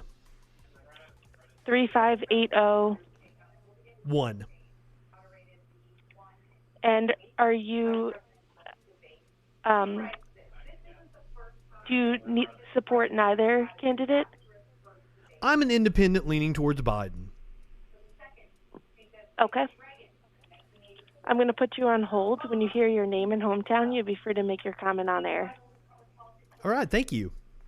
Thank you. The former vice president looked at his watch toward the end of the Hey, debate. we're on hold with C-SPAN. He notes that George W. Bush, some of you may recall, did the same thing during one of his debates. He says, though, the gaffe wasn't that Bush looked at his watch. It was that he did so during a town hall debate where voters were asking him a question. And he says it looked. I thought it was funny that Biden looked at his watch with Trump. And then Chris Brennan, who covers politics for the Philly Inquirer, says it took 41 minutes to get a malarkey reference tonight. And then finally, I don't remember hearing malarkey. Writes this or sends out this tweet. that Ann Compton, back in 1988 vice presidential debate, asked Bush and Dukakis who their heroes are. Point out to young Americans as figures who should inspire this country. God, now I got to figure out what I want to say to them. Fauci, top doctor at NIH, working hard doing something about research on this disease of AIDS. So Howard Mortman notes that tonight wasn't the first time that Dr. Fauci has been mentioned during a debate. And then let me just point out to our viewers that if they heard something tonight that they want to know, that one candidate said about the other candidate, and they want to know if that's true, you can go to websites like politifact.com. They have been live tweeting during the debate about what the candidate said. Let me begin with this one. Trump says Biden wants to stop fracking. That's not what Biden's position has been. They call that false. Now, I wish he wanted to stop fracking. He does want to prohibit the federal government from issuing new permits for drilling. And then there is this one from PolitiFact. Was the U.S. on the brink of war with North Korea before Trump? Donald Trump has said he thinks so, but the experts we talked to said no. And then I don't remember that. Fact check on Biden. Biden says the deficit. I remember most contentious time with North Korea being like right before the 6 months before the meeting. Business services shows that the U.S. trade deficit with China was smaller under Trump in 2019. And then there's this from PolitiFact. Trump says China is paying billions to farmers through tariffs. That's false. The tariffs imposed by Trump have been paid almost entirely by U.S. importers who pass much of that on to consumers through price increases. And then another one, the final one, Joe Biden says 40 countries had acted to close their borders with China before the United States, before he said 45. This is half true. Experts say Biden is wrong to say that the U.S. travel restriction was slow. And in about an hour, we're going to re-air the entire debate. So if you missed any of it and want to stay with us, in the meantime, we want to hear your voices in Tyler in Taylor, South Carolina, on our Support President Trump line. Tyler, how did your candidate do tonight?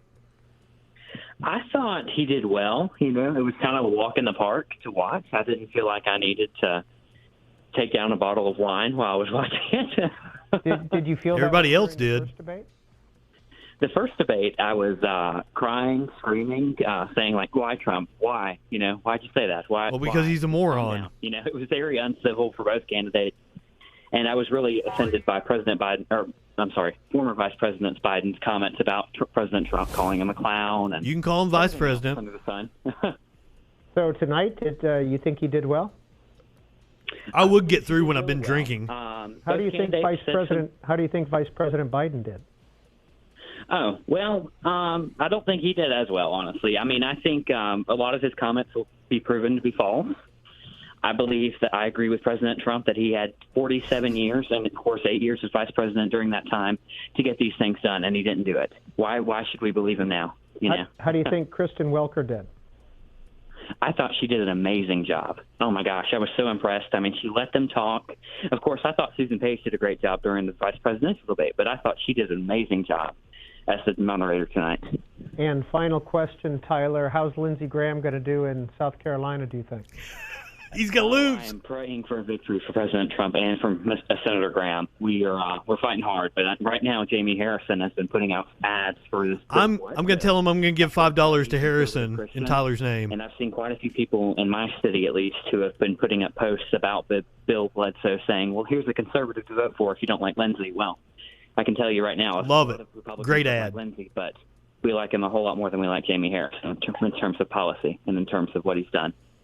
Thank you for calling in. Let's hear from Benita in Westchester, Pennsylvania, on our Support Vice President Biden line. Hi, Benita. I guess I'll be next, guys. Hello. How'd it go for you tonight? I'm actually very impressed with how Biden spoke about race in the country. I'm an African American, and I believe when it comes to being a president, it's good to admit the mistakes of the past. Like him and Kamala Harris have done some very not great things for the black community, and it's good to say, okay, we've made this mistake, and this is how we can move forward as a country.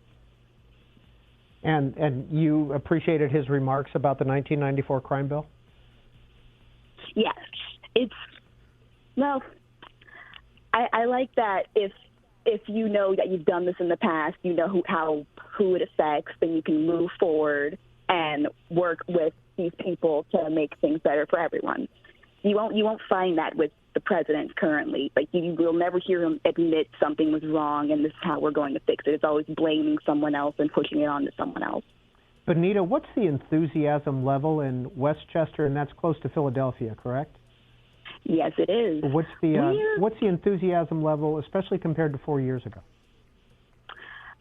It's there's a lot of rallying for both sides. Every weekend there's always some motorcade going down the street, blaring horns for either Trump or Biden. So people are really getting excited and really getting out there to push. Get ready, guys. Thank you for calling in. Appreciate your time this evening. Craig is on our undecided line from Roseville, California.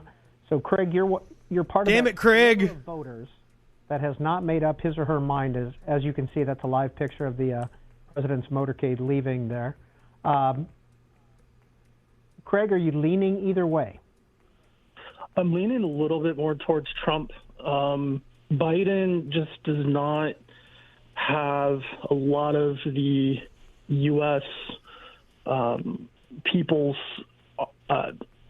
hearts or minds in his ideas. Well, I'm on the undecided line, he's so more about I want to do what I want to do. Well, what does the rest of the country want? I've been hearing a lot of that lately. This is what I want to do. This is what should be done. This is what I'm going to do. This is what I want to do. This is what, Kamala wants to do.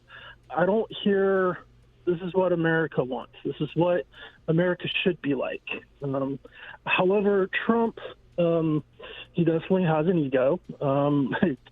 Everyone can admit that. Oh, so understatement. To me, it's like, okay, where do you want to go as a country? And for me, I want to hear what do the American people want?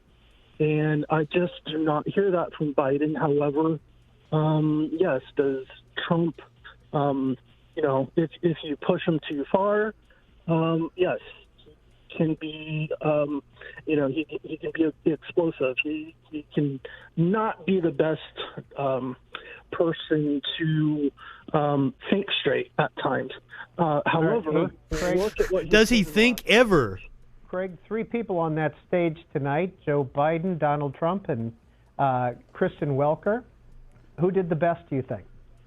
Kristen Welker. I think probably Kristen. She kept it together as best as she could. Was she a good moderator? I would say that I've seen better. However, she did remain cool. She did not lose her temper. So I think that she did pretty good. Thanks for calling in. Pammy in Genoa City, Wisconsin, on our Support President Trump line. Pammy, good evening to you. I sure did make Honky Tonk Man's shit list. Hi. I was Honky Tonk Man's Idiot Mail of the Week. And I think Trump did very well tonight. Biden, he's just not convincing me. He's too much on himself, and he has 47 years, to pull it together, and I don't think it's going to help us any. Trump, I think he's... Well, at least he'll stop the bleeding of Trump. His word stands up. Now, where were you 4 years ago? Who did you vote for? I voted for Trump. Okay. What's he has accomplished a lot of things. What's the enthusiasm level? Like what? In Genoa City, Wisconsin right now for either candidate? It looks like Trump. I mean, I go through the field, driving by the fields and stuff, and, there's signs in there saying farmers are voting for Trump. There's a lot of Trump signs around. Are you seeing everybody I know? Pammy, are you seeing commercials on the air for either candidate in Wisconsin? Well, a lot more Biden, and it just seems like he's just cheering Trump. Biden's got a lot more money than Trump. In those ads, and I don't see really any Trump advertising. I'm a little nervous, guys. So yeah, I don't care for those advertisements. Thanks for your time this evening. Let's check back in with Greta Broner. Manu Raju of CNN. Damn it. This tweet: the former vice president had 30 minutes and 53 seconds of speaking time at tonight's debate. The president had 41 minutes and 16 seconds of speaking time. This from Zeke Miller, who covers the White House for the Associated Press. He says via the pooler, which is the reporter covering the president tonight for the rest of the media, that's Rebecca Ballhaus with the Wall Street Journal, quote, the audience was nearly completely silent during the debate, save for one giggle when POTUS quipped, quote, I know more about wind than you do. It's extremely expensive, kills all the birds. And you might have been wondering about the Belmont University students. Were they at tonight's debate? Well, according to a local television station, students who lived within the security perimeter at Belmont University's campus have been moved to the Opryland Hotel ahead of tonight's debate. According to the Belmont Vision, which is the campus newspaper, residents of several of halls were asked to temporarily vacate their rooms for 30 I was hours. supposed to be seeing Nick Cave at the fucking Opryland Hotel. Stay at the Opryland through Friday. One of these days, like the 23rd, 24th. Meals and internet access for Fuck the you, duration COVID. of the one-night move. Students will be housed. Oh yeah, I'm in going their to try not to previous cuss roommates, while I'm on C-SPAN. according to the paper. And then take a look at this picture from the Tennessean newspaper. Hundreds of Belmont University students were watching tonight's debate. Belmont University held a debate watch party for them at the Nashville Musical City Center. And also from Shelley Mays. I've come a long way, haven't I, Creed? University students playing beer pong across the street from where the 2020 president. God, that was 30 years ago, dude. Inside the hall, Ivanka Trump. 25, I'm sorry. Of her and her siblings wearing masks ahead of the debate. And then some of you may have known that the president held a fundraiser before tonight's debate. Attending that fundraiser were several people, including Kid Rock, Lee Greenwood. They also showed up at Joe Biden had a showing a picture of Kid fantastic Rock fundraiser last night with all kinds of great musical and there's performances. Also this from the Tennessean showing Kid Rock along with golfer John Davis. Almost aired some of it. Outside of the debate hall, waiting to get in, joining that line of people that would be attending tonight's debate. And Justin's calling in from Huntsville, Alabama on our support Vice President Biden line. Justin, how'd your candidate do tonight? Well, I'm not necessarily a Biden supporter. I started out in the primaries very much behind Bernie. I'm a millennial, so that sways me a little bit. I feel that the baby boomer generation has really let my generation down, so I'm voting for Biden this time, but it's only because I have more sway in the Democratic Party, and I'm going to try to organize leftists to really make a run for 2022 and 2024. Like January 21st, we need to get right on it, because if there's any way that you're going to move Biden to the left, that's how you do it. What did you think when he talked about being a supporter or not ending fracking?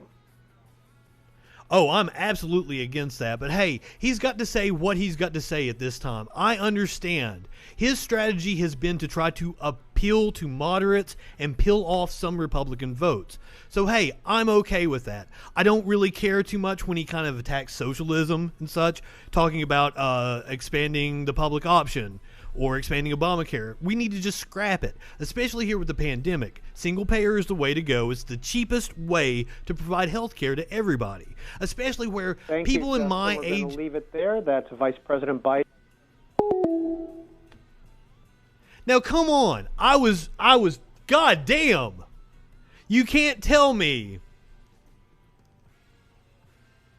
that I wasn't more substantive than anybody else that called in before me, right? He asked follow-up questions of other people. Now, I was going to try to get Troll Patrol in there. I didn't think he would cut me off that fast. Was that Steve Scully? That wasn't, was it? Wow. There wasn't even any follow-up. Also, I wanted to get in that I was going to make a donation to Harrison's campaign because I couldn't remember the dude's name. Right before I went on, I was like, was it Troy? Was it Trey? South Carolina, the first guy? I kept trying to remember because I was going to say I was going to make a donation in his name to the Harrison campaign because, fuck Lindsey Graham. All right, that's going to do it for me for tonight. I finally got through to C-SPAN. Wow. It is a conspiracy because they're not going to allow leftist voices that actually know what they're talking about. You heard him. You heard the way he paused. When he realized I was a leftist, a millennial, and I could actually speak intelligently, like he was dumbfounded. And then like he goes to fracking. I didn't want to talk about fracking. I wanted to talk about healthcare. I'm against fracking, but that doesn't fucking matter to me. What matters to me is my friends are dying because they can't afford fucking insulin. I have friends that have pulled their own teeth out of their fucking heads. I don't give a shit about fracking.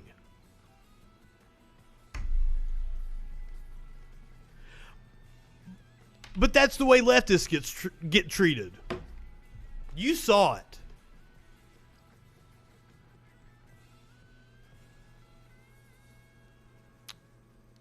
Damn.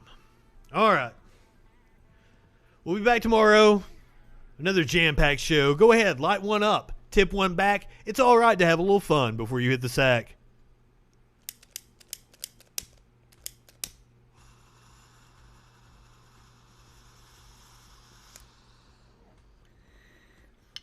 We'll see you tomorrow night on the Troll Patrol.